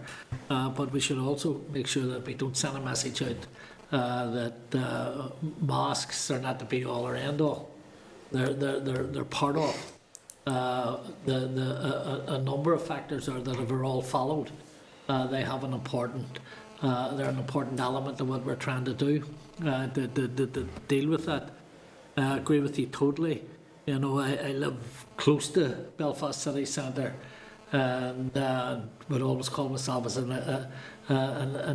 inner city being, and I would be in the city centre quite regularly, and it's quite surprising, how difficult, how much it has fallen away, and quite a lot of people are frightened to go in, especially of a certain age group who would have been in the city centre East End. I think we all have a responsibility to try and ensure that people understand and realise that going into the city centre is a safe way to shop and a safe place to go.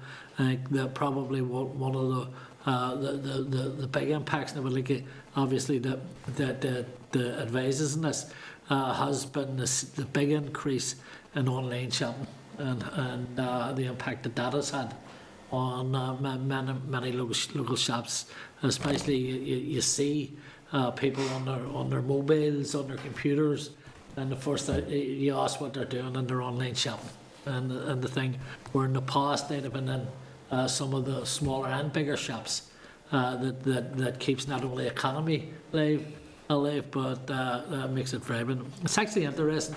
In the past, and long before this, and I think you had said before, it's how we moved to a position that shopping for people is not just about going into a shop and buying something, but there's a full circle, or as Paul has talked about, that's shopping, going in to enjoy whatever else is an offer throughout the city, and I think that has to be a part of any package.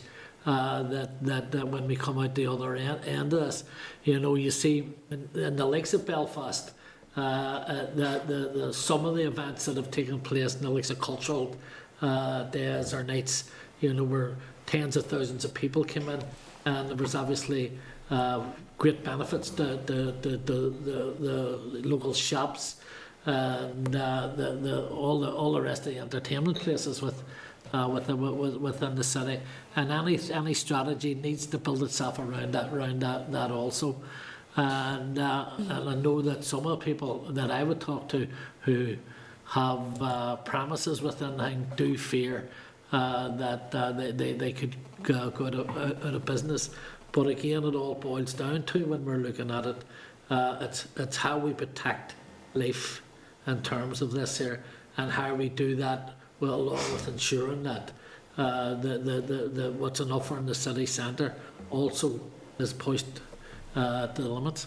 Yeah, well, I think strip away all the jargon. It is about making sure our high streets are fun, family-friendly experience, and the word experience is where it's at, and that's why the loss or the closure of hospitality will have such a huge impact on high street, because that's what the 21st century high streets are about, making them fun, family-friendly experiences, the destinations that people want to go back time and time again.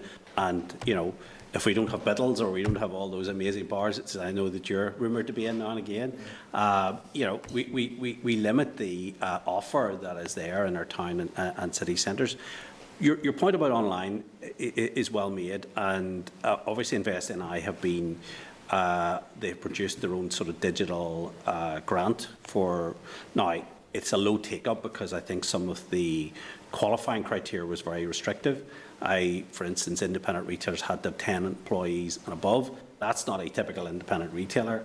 But obviously, I hope that fund will, and it's only a very low take-up. But I understand that the economy minister is making changes to that to make sure that independent retailers, if they can't sell online, they can certainly market online. And a lot of our members have dramatically increased the amount of online sales, but also facilitating online deliveries as well. For many older people, many people who have been shielding, and we will see huge pressures there because, in terms of obviously the high numbers of people testing positive, but equally the higher numbers of people having to self-isolate, that's going to put a further pressure in terms of home deliveries. But it's also as well on the retail side, many independent retailers are struggling with staff absences. And some of those staff absences are not just positive cases or self-isolating. Stress as well is becoming a major, and this is something that I had a very good discussion with the new mental health champion earlier in the week about the mental health aspects of this. We have had a mental health epidemic before this crisis. We certainly have one the other side of it, and goodness knows where we'll end up with that. But ultimately, it gets back to the future lies in creating that experience. And I have no doubt that if you look at Belfast, there's no doubt that we could, with the right partnership, the right investment, the right policy agenda, there's no reason why Belfast could not be in the future in the top 10 retail destinations of the UK and Ireland. Sure, just one point. And I think that you mentioned the whole question of mental health. We all realise and understand that this virus has a serious impact and around people's mental health. In terms of the task force, has there been space set aside for somebody there that would also come in and to stress the importance? Because like everything else, we all know that people enjoy shopping because not only they get the product that they want, but not only the day out, but it also impacts on good mental health. That's a fair point. I mean, there's a growing list of things this new task force needs to be doing. I think that I'm quite keen to look at this whole mental health issue because I think in many respects, I think the new programme for government has to have it at its centre the whole well-being agenda, and I think addressing the mental health issue has to be almost a key economic indicator now. So the mental health of our population, of our employees, has to be a key economic indicator. And I desperately worry about the off-the-scale numbers of mental health problems that this society will face. And not least, as I've said, the impact on shop workers, but the people who have lost their jobs, the business owners that are closing tomorrow at 6 o'clock. And we are storing up so many problems in the future. It worries me greatly, and I know the stress levels of business owners themselves to try and, since March, and use all constituency MLAs have equally heard those terrible stories and the pressure and stress that business under. So I do think that was a good appointment in terms of creating a mental health champion. I think, and we want to look at ensuring how we as a retail sector can support that agenda, both in terms of policy, but also in terms of assisting our members and their staff. Okay, thanks, Fra. Sinead? Thank you, Chair. And I'm not sure what Glyn was talking about there, because Fra's still got his pioneer pen. I don't think he does be embeddled at all. Nobody said he was drinking. True. I take it off every Saturday. No, thanks very much, Glyn. Thanks for coming in today. I think it's you hit the nail on the head there when you said, it's not fair for staff in shops to be, to have to be taking on the responsibility of making sure shoppers and the public are wearing their masks. That's a responsibility for us all, and I don't underestimate the pressure that our retail staff are under at this time. Certainly, I know any of the shops I've been in here locally, I've always felt very safe in and around Southdown. I think it's just, I want to pick up on the point firstly about the supply chain that you mentioned at the start, and it's something I brought up with the First Minister yesterday, because we know that today they're discussing, the executives discussing a range of financial measures to help businesses that have been asked to close. But of course, we have businesses down the supply chain that will be impacted. So I hope certainly that the supply chain and those that rely on businesses further up will be taken into consideration in those discussions. Getting back to your point about, and I certainly don't want to be quoting Boris Johnson either, but that notion of building back better, and I think there is an opportunity in terms of our town centres and our city centres to maybe try something different. And my angle here would be in terms of pedestrianisation of streets. And I'm wondering, is that something that the High Street Task Force will be actively looking at whenever they start their discussions? Because I think we've seen it work well in other European cities and other cities across the world. There are opportunities for it to happen in Belfast. I think Donegal Square West maybe is a possibility. Certainly in Warrenpoint, here with me locally, our own square in Warrenpoint, streets in Newry I can think of as well that would probably benefit from it. So I'm just wondering, is it something that the task force will be looking at? And what is your own thoughts on it, and how do you think it could help to rejuvenate and boost retail post-COVID? Well, I think that firstly, pedestrianisation, yes, it is one of the tools that can be looked at. I think we've been always very careful about stressing a general support for pedestrian as a broad concept, because it will vary from town to city. So, like for instance, there were proposals on the Ormer Road, for instance, that to effectively at weekends stop traffic and create that. Now, that caused a huge amount of potential difficulties. The traders in that area were not happy with it. But I do think we need to show imagination, creativity in terms of almost retrofitting our town centres to adjust with the new reality where we are. And in some towns, pedestrianisation is the answer. In others, it's not.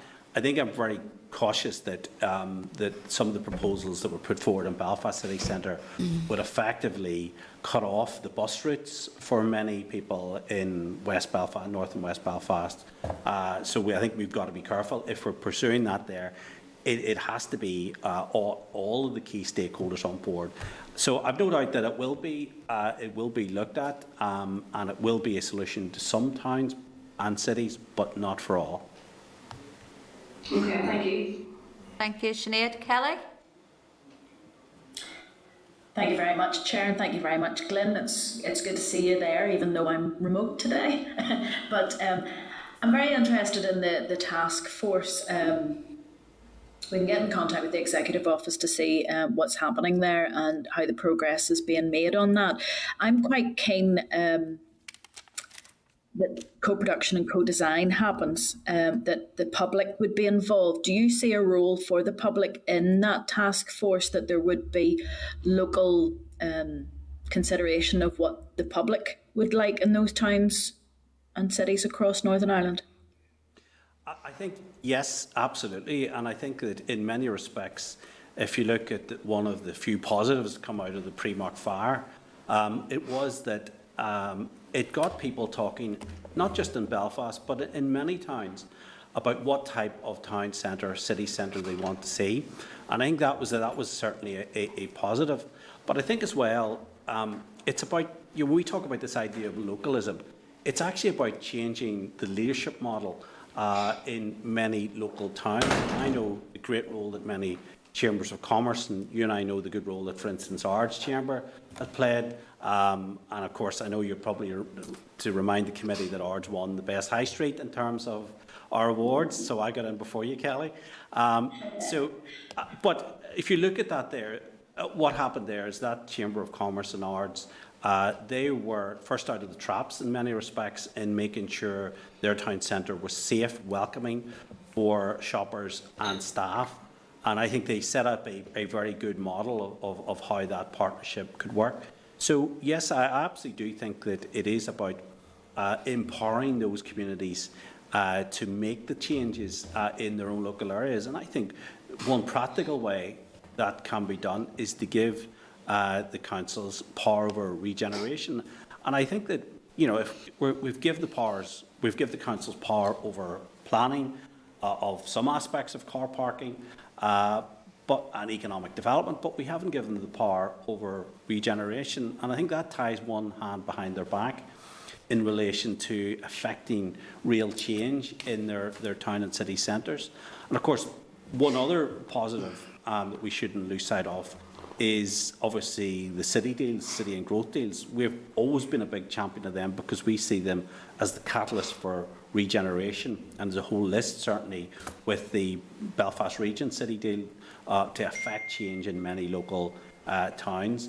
And we've always said that, you know, if you look at the long list of infrastructure projects, we want to see many of the infrastructure investment in our rural towns made a priority as well, because sometimes we can get lost in those big ticket stuff, whether it's A5, A6, York Street, all of that there. And we've always said in discussions we've had with the Infrastructure Minister, we want to see our rural towns and our smaller towns, because they do feel left behind. And I think we need to ensure that they're not left behind as we build back better. Yeah, and just when you bring up Ards, I'm sitting in the award-winning Newton Ards at the moment, but you talked there about changing leadership within sort of that town. I absolutely agree with you on the council side of things when it comes to regeneration powers. I think that those regeneration powers with a local voice included within those powers would certainly take things forward. I've noticed in particular, Glyn, that because of remote working, that many of the smaller towns and villages, not big high streets, have thrived, to be honest, throughout this pandemic, because we have a lot more people shopping and going local. As others have said here today, those local independent shops are the ones that have a big sign up on the door, and that sign says you're not coming in unless you have a face covering on or a good reason not to wear it. There's probably a difference in my local rural villages that we all know each other, so if somebody comes in without a mask on, the shop workers will know if that person has a hidden disability or a reason for not wearing a mask. But 9 times out of 10 you'll get a gulder across the aisles to say get your mask on, you know, and it's complied. So it is difficult for those 18-year-olds that are walking around getting shouted at because they're asking people to put on masks. But I would ask you, is there an opportunity for your members to maybe put big posters up at the doors to say to people, you know, mask or face covering must be worn, or you need to have a good reason that you're not wearing it, otherwise you don't get in? Because I think that would help to be honest, let's face it, a lot of those shop workers are not on huge salaries. But I'm thinking, again, just go back to that localism. The new ways of working. This task force has an opportunity to bring forward something new. I know you talked there about, for instance, the Ormer Road and the pedestrianisation.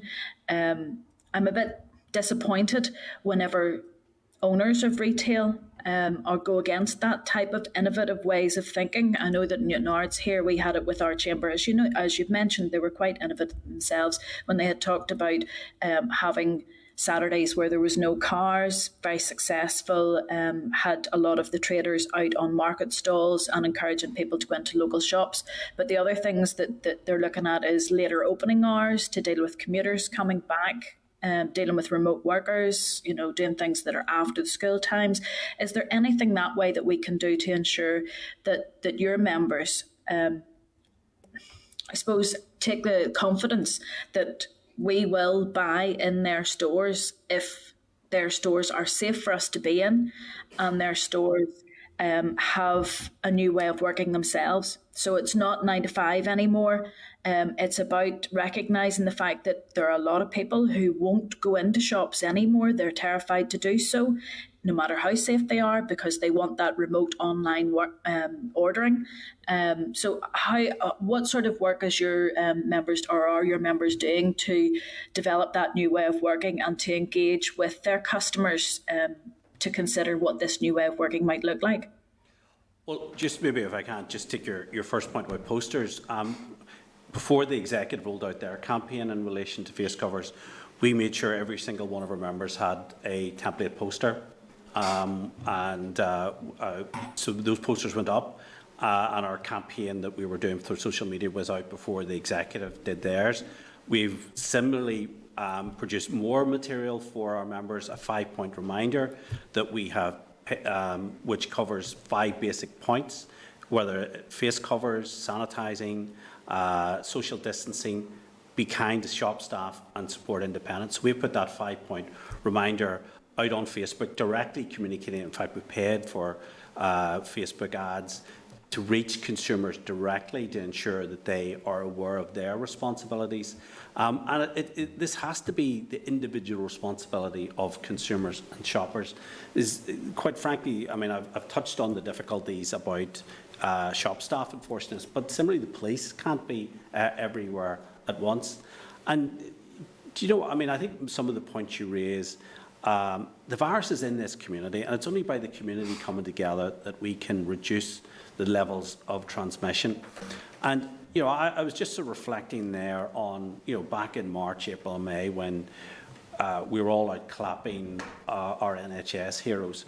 That was more than just a clap for NHS heroes. That was the community coming together, almost like this blitz spirit, that we're going to come together and we're going to defeat this virus. And I think we need to get back to that as a community. And I say this more from an individual, personal point of view.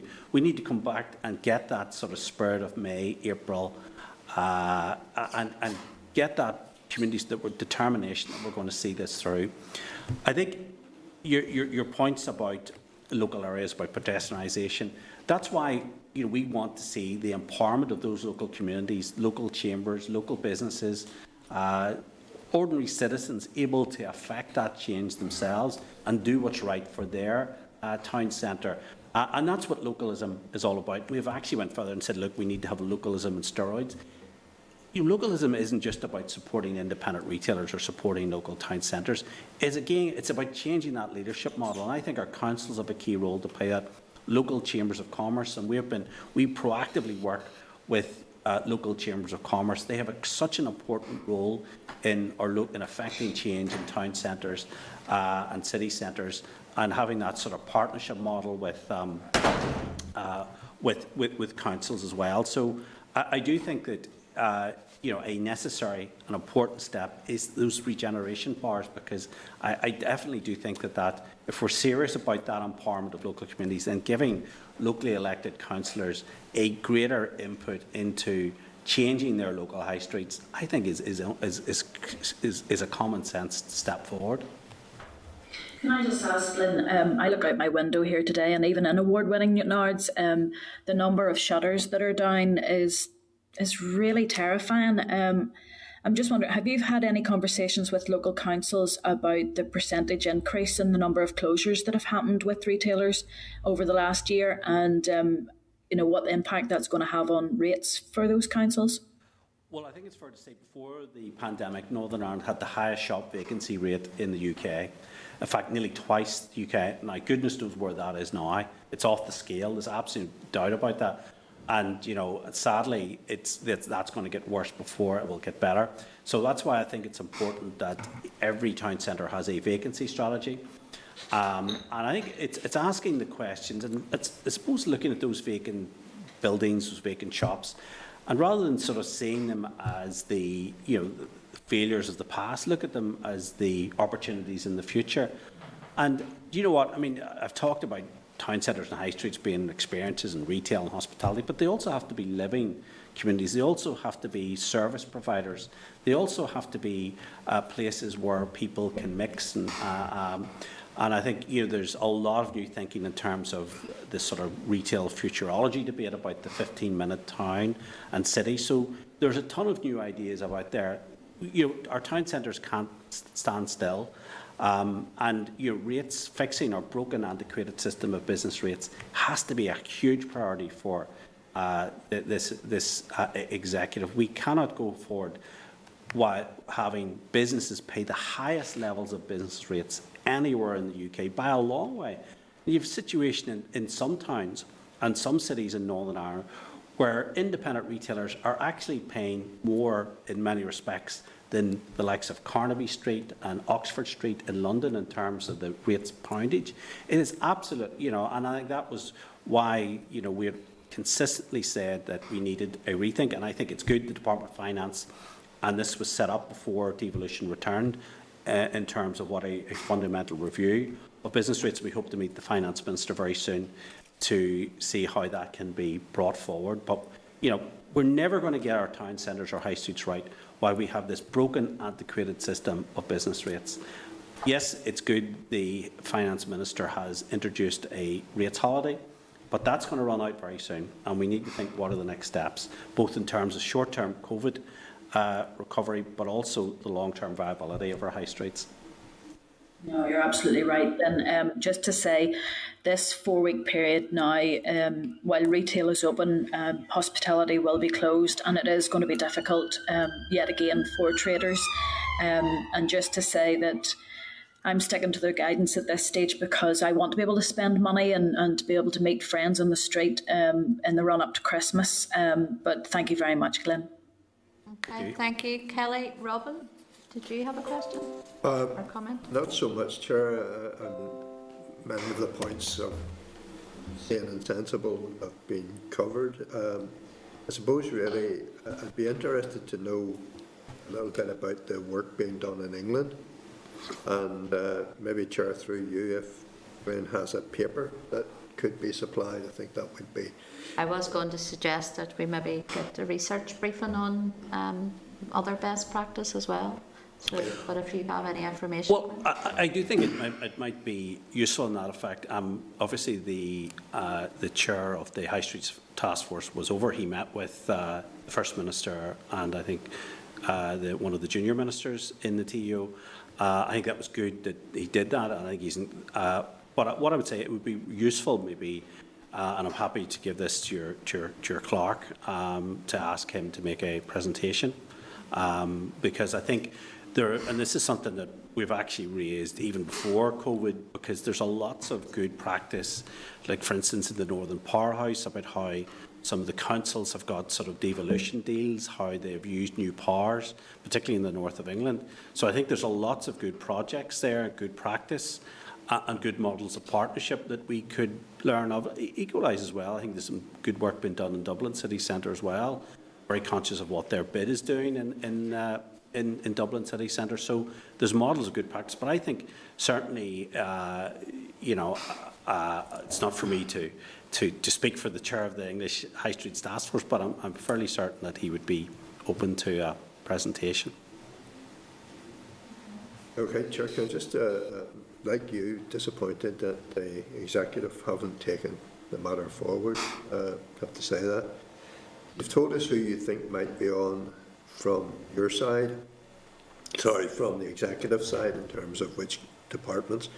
Who would be on this task force from your side? Well, obviously, I think key organisations in retail and hospitality. I mean, it's not for us to maybe, that may well be a call for the TO to decide, but I think certainly business organisations that have taken a hands-on role in town centres and high streets. And so, you know, I don't want to maybe give a perspective list because I'd probably get it in the ear of people saying who think they should be on it. But I think what I would say is that, you know, those organisations from business need to be full players on it, not hived off in some advisory or touchstone group that occasionally meets. They need to be key players, and they have as much responsibility for delivery as those government departments. And that's maybe a new way of working. I think this task force will be slightly different than the English one. The English one is very much a lot of place management, bid managers, now, and it does some good work. But obviously it covers England. England is a big country. Here we are a small region, so I think we can get that partnership model right. And I think, you know, we've got you know, some good work being done by our business improvement districts as well in many parts of Northern Ireland. So I think it's about ensuring we get that collective push, and you know, there are KPIs for our members just as they are for those government departments. But I repeat again, it has to be, we need it set up. I don't think it's rocket science who needs to be on it. It needs to hit the ground running, and you know, I think it's should not be seen as an end in itself, but yeah, as a means to an end. And quite frankly, you know, 7th of August this was announced. You know, we hosted the First and Deputy First Ministers in walkabouts in town centres. We pushed and strongly lobbied for it, but I'm slightly frustrated that as we sit here, we still don't know who's on it. It hasn't met. And by now, you know, it should have been established. It should have had a work plan and start. And I think where we need to be in terms of, we're very much focused on the problem of COVID and the impact that that is having on our economy and our high streets. What we now need to focus on, what are the solutions? What are the recovery plan that we need to put in place? And, you know, that's where we need to move this whole process forward. Start talking about solutions and not problems. I think that's where we need to be at, because you know, we need to give the business community and the wider community hope. And I think if there is a plan, a recovery plan that all of us can buy into, I think that's going to boost morale and get a sense of a real sense of determination, and that, you know, that we're fighting back. Okay, thank you, Chair. And if Glyn can deliver through you, I would have thought that would be a worthwhile exercise for the committee. Yeah, no, I agree. Thank you, Robin. Mark? Thank you, Chair, and thank you for that, Glyn. We knew of the plethora of problems facing our town and city centres and the traders therein already or prior to the pandemic, and what has happened over the past number of months has certainly exacerbated that tenfold, at least, I would say, in most cases. Most of the points I was going to make have been made at this stage, Chair, if anyone didn't ask them. Glyn included them in the answer anyway. There was a wee supplementary, though, and it was in terms of the Invest NI, the online training grant that you were chatting about there, Glyn, and you had said that the economy was minded to look at it or tweak it because of the criteria that was pretty prohibitive to many of the small traders. I was wondering, was there scope there maybe for collaboration among and between traders in specific geographical areas so that they could have almost like a shared online shopping platform? Yeah, Mark, there's a whole host of different ideas. I mean, just as we talk about the high street, we also need to talk about the digital high street. And the rule of thumb for any retailer, whether the smallest independent to the largest multiple, they need a strong online presence. And if they can't sell online, they can certainly market online. And that's why we're so keen for this fund to be established, particularly to help independent retailers cope with this new normal now. I think some of the criteria was quite restrictive. And I think that, whether this could be done in, say, a collective thing, for instance, working, with a bid area, or working with, for instance, where you are in Derry with CCI. The model will vary from town to town, but I do think having a strong Chamber of Commerce working on these things locally on the ground is a good thing. But there's lots of new models, and we're getting a lot of contact from new, if you like, tech businesses that are bringing some really good new ideas out there in terms of increasing the digital footprint for independent retail. But there's also, I think, another challenge as well. I sit on the new skills advisory group in the Department of the Economy, and one of the work streams there is the whole digital literacy side of things. So we need to increase the skill set of many independent retailers so that they can obviously utilise this grant, but also have the skills to do it and bring it forward. So there is a challenge there, and I think it's good that the Department of Economy have set up this new skills group, and one of the work streams they're looking at is that whole digital skill set, sir. So I am encouraged that there's progress being made on that. I think so much should be done for the digital skill set of MLAs as well. If you'd seen us struggle with this Starleaf and Zoom and that over the past couple of months, Glyn, but certainly I would think there'd be huge merit in that kind of collective approach as well, where if businesses, small local businesses can come together, it's sort of like the Irish saying, "Ní neart go cur the céile," and have one website rather than 4 or 5 or 6 or 7. It's making it more convenient for the shopper, and nothing's going to replicate that shopping experience. But it was Fra made the point, you might go out to get something in one shop, but then you'll go in here, there, and everywhere else. So if they were all on the same site, I think that would be very, very handy.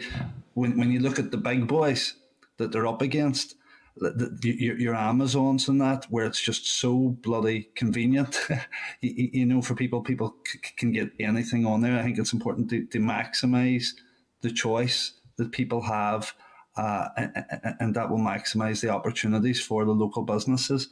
I feel the other issue, I suppose I should just put in record my appreciation for the local businesses that have worked so hard and kept our cities and towns vibrant through, well, they were the worst of times. I don't know if they'll still be the worst of times after this has passed us. But I have a great deal of sympathy for those businesses, and retail among them, of course, who they're not being made to close, but it's been made pretty difficult for them to stay open because the footfall in the towns and cities has just gone. Now, I don't know if you could look at sort of examples in other jurisdictions, maybe what support have been given to businesses like that to help them survive and stay open. And is there anything that you think that we could and should, or the executive could and should be doing more in that regard? Well, I think we wait to hear what the executive decide today in terms of the business support package. I think it does have to take in those businesses that are not legally required to close, but in effective terms are forced to close. And, we've picked up, obviously, you've asked about other examples. I think certainly we've been monitoring the situation very closely in your constituency in terms of the measures that have been introduced in Derry and Strabane. And certainly, we have found that obviously there's restrictions on hospitality already there. But, again, that has reinforced this lack of footfall, the secondary impacts, if I can call it, of those restrictions. And I think that is whatever the executive decide today, they cannot ignore the huge numbers of retail and supply chain businesses that will, quite frankly, go under and not benefit from what is an offer from the Chancellor in terms of the JSS. The furlough scheme is working out. And that's why that, ourselves and a number of other business groups have come together to express concern about a second lockdown, because in March and April, we had the small business grants. We had, obviously, a very generous rates holiday. We had the furlough scheme. we have virtually none of that now. I mean, if you like, the rate stuff, that credit card has been maxed.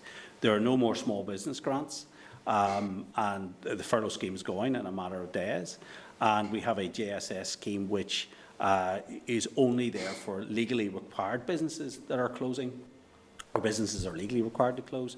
So there are huge gaps up there, and the executive, I think, and I'm pleased that the Finance Minister has said that he gets that. So we wait to hear the outcome of the executive today. But you know, it is greatly worrying, and I do worry that there are a number of retailers, small retailers in city centres, in particular in Belfast city centre, who realise that there's no office workers there to speak. 5% of office workers are back. I think that may even reduce further. Hospitality would close. So where is their footfall? And I think that greatly worries me and will make a bad situation even worse if the right business support package, that business support needs to be there to support those businesses. Thanks. Okay, thank you, Mark. Andy? Thanks, Chair, and as Mark has pointed out, most of the points have been made, and thanks, Glyn, for coming in. It's good to see you in here. Obviously, our towns, city centres, villages, etc., are often described as the life and soul of a lot of our communities. And I was struck right throughout this pandemic, right back in March, right through even to the present day, and indeed in East Belfast, and I'm seeing it right across Northern Ireland, how many of our traders, retailers, and wider business sector have all come together, even despite them being massively squeezed themselves to support communities. They've really stepped up to the mark, supported and rallied around amongst one another. And just one point I really want to make, and I've done quite a lot of work with a lot of the businesses in East Belfast around the COVID Recovery Revitalisation Grant. I just wanted to ask what level of engagement you've had with councils in respect to that, what level of engagement you've had with the wider sector, how they felt that grant scheme has potentially helped them to increase footfall, and how they would like to see any further tranches of that scheme administered. I think we've been obviously assisting members right across Northern, because each of the 11 councils are administering that fund. It varies from council to council in terms of the take-up. Certainly, in Belfast is quite a high take-up. You're seeing a real imagination, ingenuity of independent retailers rethinking how to do their stores in the light of where we are. And you know, I think there's some really good examples of that, even in East Belfast as well. So. Yeah, I think that has been it's been a good scheme, but I think, you know, I think we all need to get back that, you know, many of these independent retailers, whether they're in grocery, whether they are in pharmacy, whether they're the butchers, they're just as much a public service now as the NHS, because, you know, they're the lifeline for many vulnerable members of our community, making sure that they're there. So I think we've been, working hand in glove with a number of councils to get that message out, to encourage independent retailers to think, how can they box clever, how can they change and adapt their stores, and how can they make sure that, you know, they can potentially grow their business, but also making sure that they provide a safe environment for their staff and their customers as well. No, absolutely, and it's important, and as I said, many of those independent retailers have gone above and beyond, and you know, that can never be forgotten, what they've done for members of our wider community, you know, even before this pandemic, but especially throughout the pandemic. And you know, I'm struck by what other members have said. Obviously, they're often faced with a challenge of competing against convenience of online shopping, and again, struck by the points that you make around creating that all-encompassing experience, and that experience within our towns, villages and city centres, a fun, family-friendly experience, and that's so important. And the aspect that you had highlighted at the very beginning of your presentation, Glyn, about partnership working, and that's so important. And Kelly has pointed out, you know, the whole co-design aspect. Yeah, thanks very much. Okay, thank you, members. Thank you, Andy, and thank you, Glyn. I think certainly taken away from this briefing today, I think we have agreement, certainly amongst the committee, that we write to the Executive Office specifically around this task force, and for an update on that as to why it hasn't gone forward. And also, I think I had suggested, and Robin suggested there about looking at best practice in other parts. Certainly we can then look at either a research piece or speaking to, as I said, the chair of the task force in England, as you had said. So the committee will give that commitment that we will certainly look at that. And thank you. You're one of our first people we've had in person. Really? So it's like Oh, we God. want to keep you here forever, Glyn. Thank you very much. Chair, But thank you. Thank you. Okay, members, are members happy enough with those recommendations from that briefing, or is there anything further they want to add to that?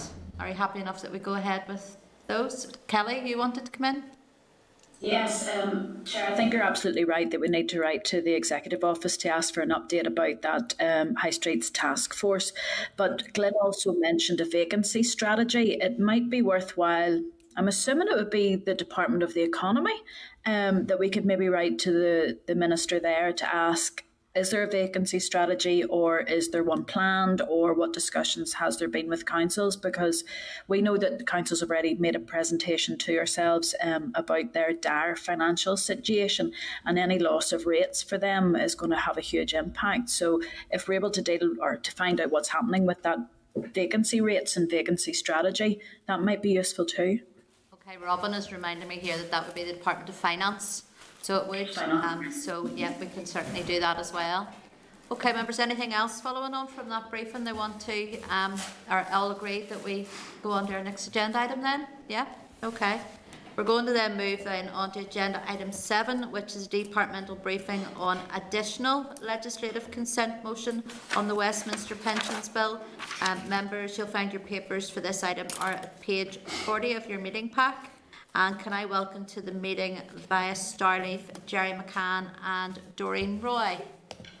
Hello there, everybody. Hi, Jerry, how are you? All the very best. Good. And so we will start off just with a sort of short statement here from Doreen. Okay, and if that suits you, okay? Fran, all right. Thank you. Thank you, Chair. As members know, the Westminster Pension Schemes Bill establishes collective money purchase schemes where contributions are pooled and invested to deliver an aspired benefit level. The bill strengthens protection for scheme members and enhances the powers of the pensions regulator and introduces stronger sanctions for those who willfully or recklessly harm their pension schemes, including a maximum 7-year prison sentence and a civil penalty of up to £1 million. It increases transparency about individuals' pension saving by introducing pensions dashboards and introduces provisions to help tackle pension scams. The committee were briefed on the legislative consent motion for the bill on the 12th of March and 22nd of April. The committee subsequently published a comprehensive report and the motion was approved by the Assembly on the 1st of June. The legislative consent motion related to the bill as introduced in the House of Lords. An additional legislative consent motion is now required to cover amendments made to the bill as it progressed through the Lords, which introduced a new policy relating to climate-related financial disclosures. When we briefed the committee earlier in the year, we gave an undertaking that we would return to brief members if any policy changes were made to the bill. We are pleased to have the opportunity to speak to you today about the bill and in particular the proposed additional legislative consent motion. We have provided the committee with written briefing on the amendments to the bill and a draft legislative consent memorandum. If the committee are content, I will briefly run through the amendments to the bill. Yes, please, Doreen. At Lords Committee stage, an amendment covering climate-related financial disclosures introduced a new policy to the bill, which aims to secure effective governance and disclosure of the risks facing schemes, with the long-term objective of protecting members' benefits against the risks of climate change and of the risks and opportunities associated with the transition to a lower carbon economy. This amendment requires trustees and managers of prescribed occupational pension schemes to assess their climate risk management and publish information about the exposure of scheme assets to climate risk in line with the recommendations of the Task Force on Climate-Related Financial Disclosures. A further amendment at Lord's report stage provided clarity as to the requirements which may be placed on schemes, referring more specifically to obligations under the Paris Agreement, which is an agreement within the United Nations Framework Convention on Climate Change. These amendments aim to secure effective governance and disclosure of the climate change risk schemes face. Practically, this will allow government to mandate the recommendations of the International Task Force on Climate-Related Financial Disclosures, the most widely used framework against which institutional investors report and assess exposure to the financial risk of climate change. The Climate-Related Financial Disclosures amendments cover 3 areas: governance requirements, publication requirements, and powers to the regulator in cases of non-compliance. The amendments also require schemes to have regard to governance guidance on complying with both effective governance requirements and publication requirements. These amendments build on regulations which are already in place that require occupational pension schemes to take account of climate change in their investment practices. Occupational pension schemes with 100 or more members are required to explain how they take account of climate change in their investment strategies. Under the regulations from this month, all schemes will be required to report publicly how they do so, as transparency is key to informed decisions and informed change. The Pensions Climate Risk Industry Group, which was convened to provide guidance for trustees of pension schemes on integrating climate-related risk assessment and management into decision-making and reporting, has highlighted that all pension schemes face climate-related risks, irrespective of the way they invest or the estimate duration of liabilities. Many schemes are also supported by employers or sponsors whose financial positions and prospects are dependent on current and future developments in relation to climate change. The effect of these amendments on private pensions policy is to strengthen the requirements placed on trustees and managers of occupational pension schemes to include proper climate risk management within their governance processes and publish that information so that it is available to all. This builds on the expectation that occupational pension schemes and other large asset owners disclose in line with the Task Force on Climate-Related Financial Disclosures recommendations as set out in the 2019 Green Finance Strategy.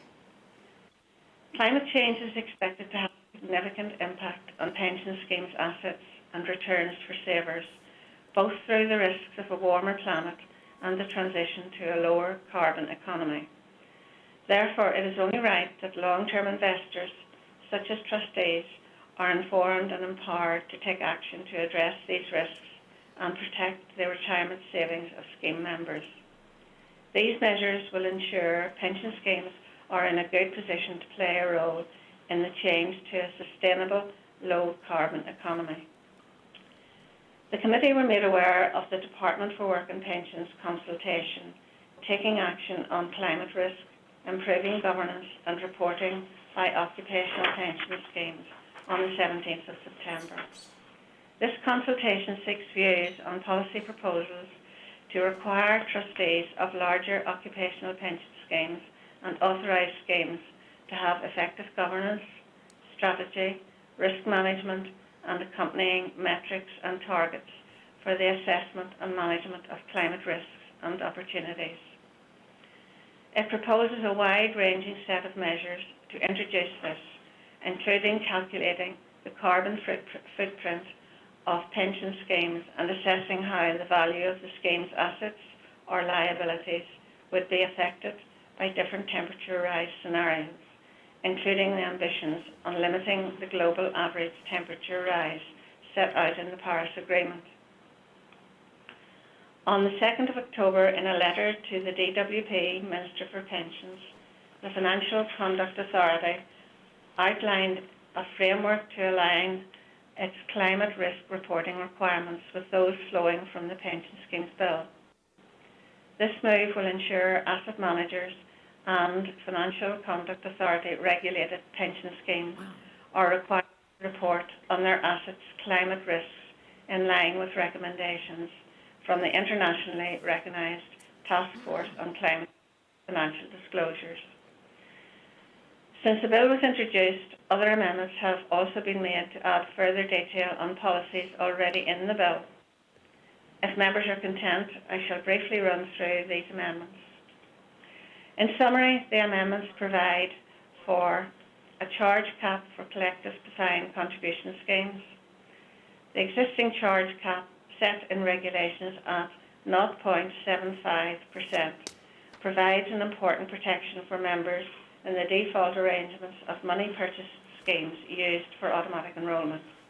This amendment ensures that the regulation-making powers in the Pensions Act, Northern Ireland 2015 regarding charge caps apply to collective defined contribution schemes, so that a similar charge cap can be implemented in these schemes.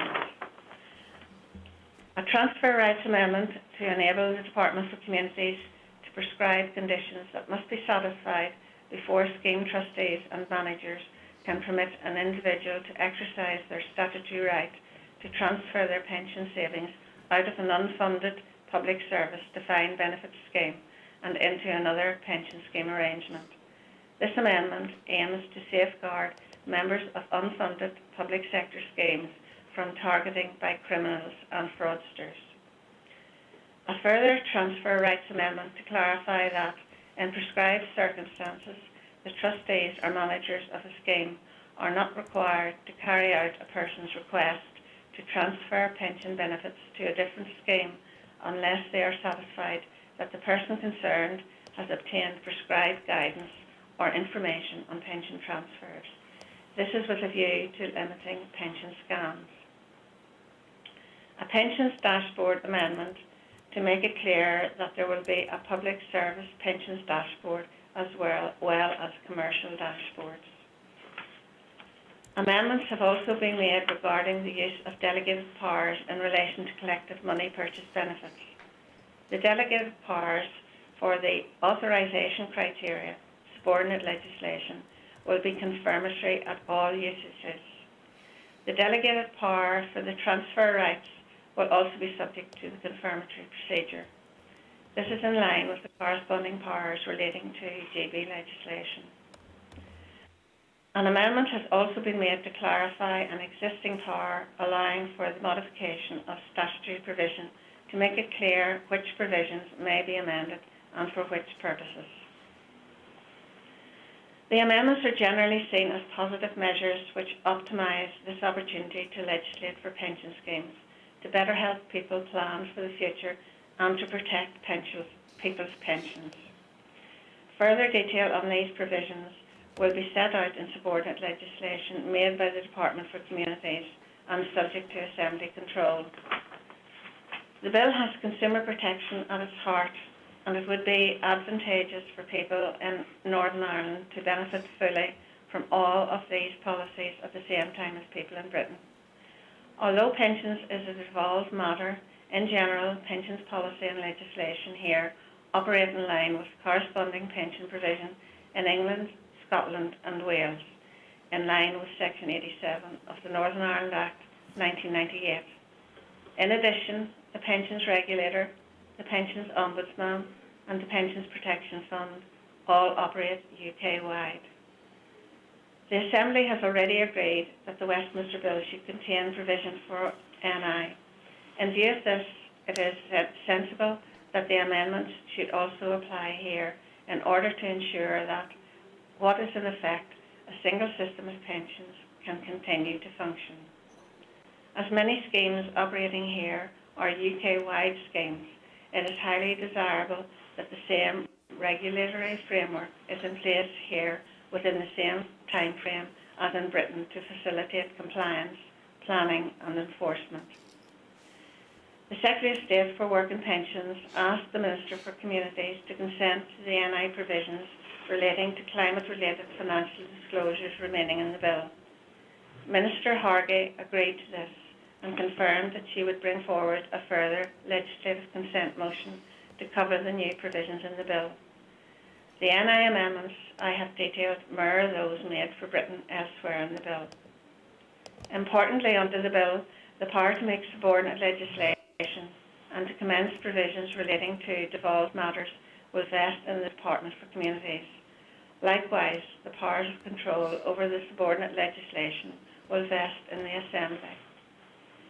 The bill ensures that the pension system is fit for the future by strengthening the system and introducing important safeguards and deterrents against those who might seek to avoid their responsibilities. Including these NI provisions in the Westminster Bill allows these important provisions to be enacted in Britain and here at the same time. This provides legal certainty for schemes and employers to allow preparatory work, for example, for the introduction of climate-related financial disclosures to proceed in tandem in Britain and NI. I can confirm that the Executive has agreed to proceed on the basis of the legislative consent memorandum. We are happy to answer any questions or clarify any issues the committee has. But just by way of a footnote, we expect that we will need to bring forward a number of technical amendments to the Assembly Pension Schemes Bill in consequence of the Westminster Bill. These mainly relate to the renumbering of certain provisions, etc. However, we will brief the committee on these during the formal committee sessions on the Assembly Bill. Okay, that's all we have by way of our opening statement. Okay, and so we're happy to try to answer any questions that you may have. That's great. Thank you, Doreen, and thank you, Jerry. I've no questions really on the actual bill itself, other than to welcome it, given the significant impact on pension schemes of climate change. I think it's to be welcome. I just want to ask if you're able to tell us, will there be any further LCMs be needed in respect of the Westminster Bill, or is this the final one? As far as we know, and we don't think there will be any further LCMs. If there are any further changes to the bill, however, but we will come back and we will speak to you on them, okay, to advise you on those. But we don't think that we will need any further LCMs as such. Right, thanks, Jerry. I have Kelly has indicated she wants to ask a question. Yes, thank you very much, Chair. I absolutely welcome these policy changes, especially the climate-related financial disclosures ones. But I just wanted to ask, the legislation isn't clear whether or not there would be two dashboards or the dashboards would be amalgamated together when it comes to the public sector and the private sector dashboards. Is there anything that clarifies that for us? I'm just very aware that there are people who will have worked in both sectors, and for them to have to use two different dashboards seems difficult. No, but how it shall work is that all of the information shall appear on each of the various dashboards. However, but there may be more than one dashboard. However, each dashboard shall have the same information on it. Okay, I'm just thinking about customers and how they read those dashboards.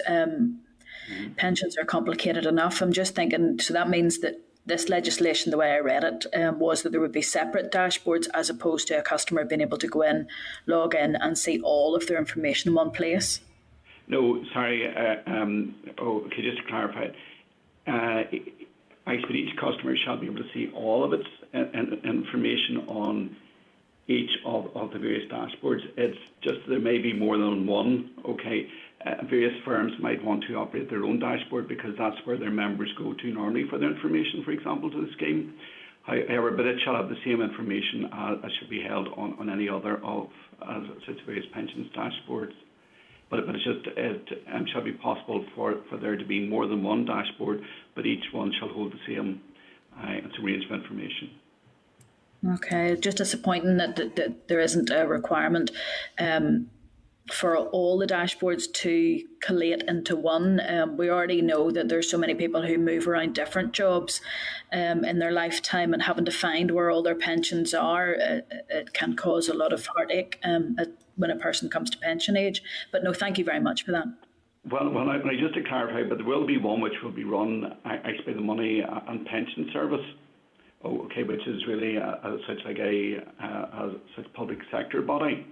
Now that will be there also, but and it shall have all of the information on it. But also there may be other dashboards which be run by other schemes, for example. But each one shall hold the same information. Okay, thank you. Okay, thanks, Kelly. Okay, no other member has indicated they want to ask any questions, so can I just thank you again, Jerry and Doreen, for coming and briefing us this morning, and I think we're due to see you in the not too distant future anyway. Yeah, yes, I think we're up next week again. Yeah. After the Assembly pensions bill, so okay, yes, we should look forward to that. Yeah, we'll see you then next week. Thank you very much. Okay. Thank Cheers, you. Bye. Okay, members, we're going to then move on, and can I ask you then to go to your tabled papers? There's a SL1, the Universal Credit Earned Income Amendment Regulations, Northern Ireland 2020. The proposed rule provides a remedy to the Court of Appeal judgment where a person may have two sets of calendar monthly earnings from the same employer taken into account in the same universal credit assessment period and may lose out on the benefit of the work allowance. It also makes provision for the way information, in particular information reported to HMRC by real-time information employers, is to be used in calculating a person's earned income. Can I ask members, have they any comment, or are they content for the rule to be made? Content. Okay, all content? Good stuff, okay. Sorry, yep. See a thumbs up there. Good, thank you. I'll then move on to agenda item 8, which is SR 2020 number 217, the Employment and Support Allowance and Universal Credit Coronavirus Amendment Regulations, Northern Ireland 2020. Members, a copy of this rule is at page 259 of your meeting packs. Can I ask members, have they any objections to this rule? Any objections, Kelly? Sorry, Chair, it's not so much an objection, but it's just clarification on this one. Obviously, ESA, I'm just wondering when somebody can apply for this, because it's very welcome what's being proposed here, but it's going to impact so many people, especially during this period of time when schools are closed and parents may be in retail and still are key workers and still having to go to work. I just don't understand what while it's a very good proposal or a very good SR here, I just don't know when someone can apply for it. Okay. Can we maybe ask that question? Yeah, we can ask that question. It doesn't stop us making the rule. We can go ahead and make the rule, but then we can do that follow-up. Is that, if you're content with that? Yeah, okay. So are members then content that that there's no objections to this rule? Okay, thank you. Then I'll put the question that the Committee for Communities has considered SR 2020-217, the Employment and Support Allowance and Universal Credit Coronavirus Amendment Regulations, Northern Ireland 2020. Okay, members, we'll move on to agenda item 9, which is correspondence. Members, the correspondence memo is at page 267 of your meeting pack. Can I draw attention to a request from the Cliff Edge Coalition at 321 of the pack to brief the committee on welfare reform medications? And can I ask our members, would members being content to invite the group to brief at a future meeting? Yep, all content with that? Yep. Good stuff. Then can I also draw members' attention to a request from We Make Events at page 322 to brief the committee on the impact of COVID-19 on the arts and culture sector. And I'm sure lots of members received the emails from We Make Events. So can I also ask members if they're content to invite the group to brief at a future meeting also? Content? Good stuff. And then members, can I draw your attention to table paper from NIPSA in relation to jobs and services within local councils? If members are content, could we then pass this letter forward to the Minister for Communities and the Minister for Finance to make comment in relation to NIPSA? Members content with that? Yeah, okay. Can I then just ask members if they any other issues under correspondence that they want to draw attention to in committee? Are they content with the memo as drafted? Content? Yes? Okay. We'll then move on to agenda item number 10, which is our forward work programme. Can I inform you that at the meeting next week, the 22nd of October, we will be briefed by the IFA on the impact of COVID-19 on local football, and the committee will commence its deliberations on the clauses of the pension schemes bill. Members, any comments on that or content? All content, good stuff. Then we'll move on to agenda item number 11, which is any other business. Can I ask members if they any other relevant business? Are happy? Nope, okay, thank you. I'll then move on to agenda item 12, which is date, time and location of our next meeting. And our next meeting will take place here in room 29 next Thursday, the 22nd of October at 10 a.m. Thank you, members, and especially those that came in on Starleaf. Big thank you. Okay, thank you.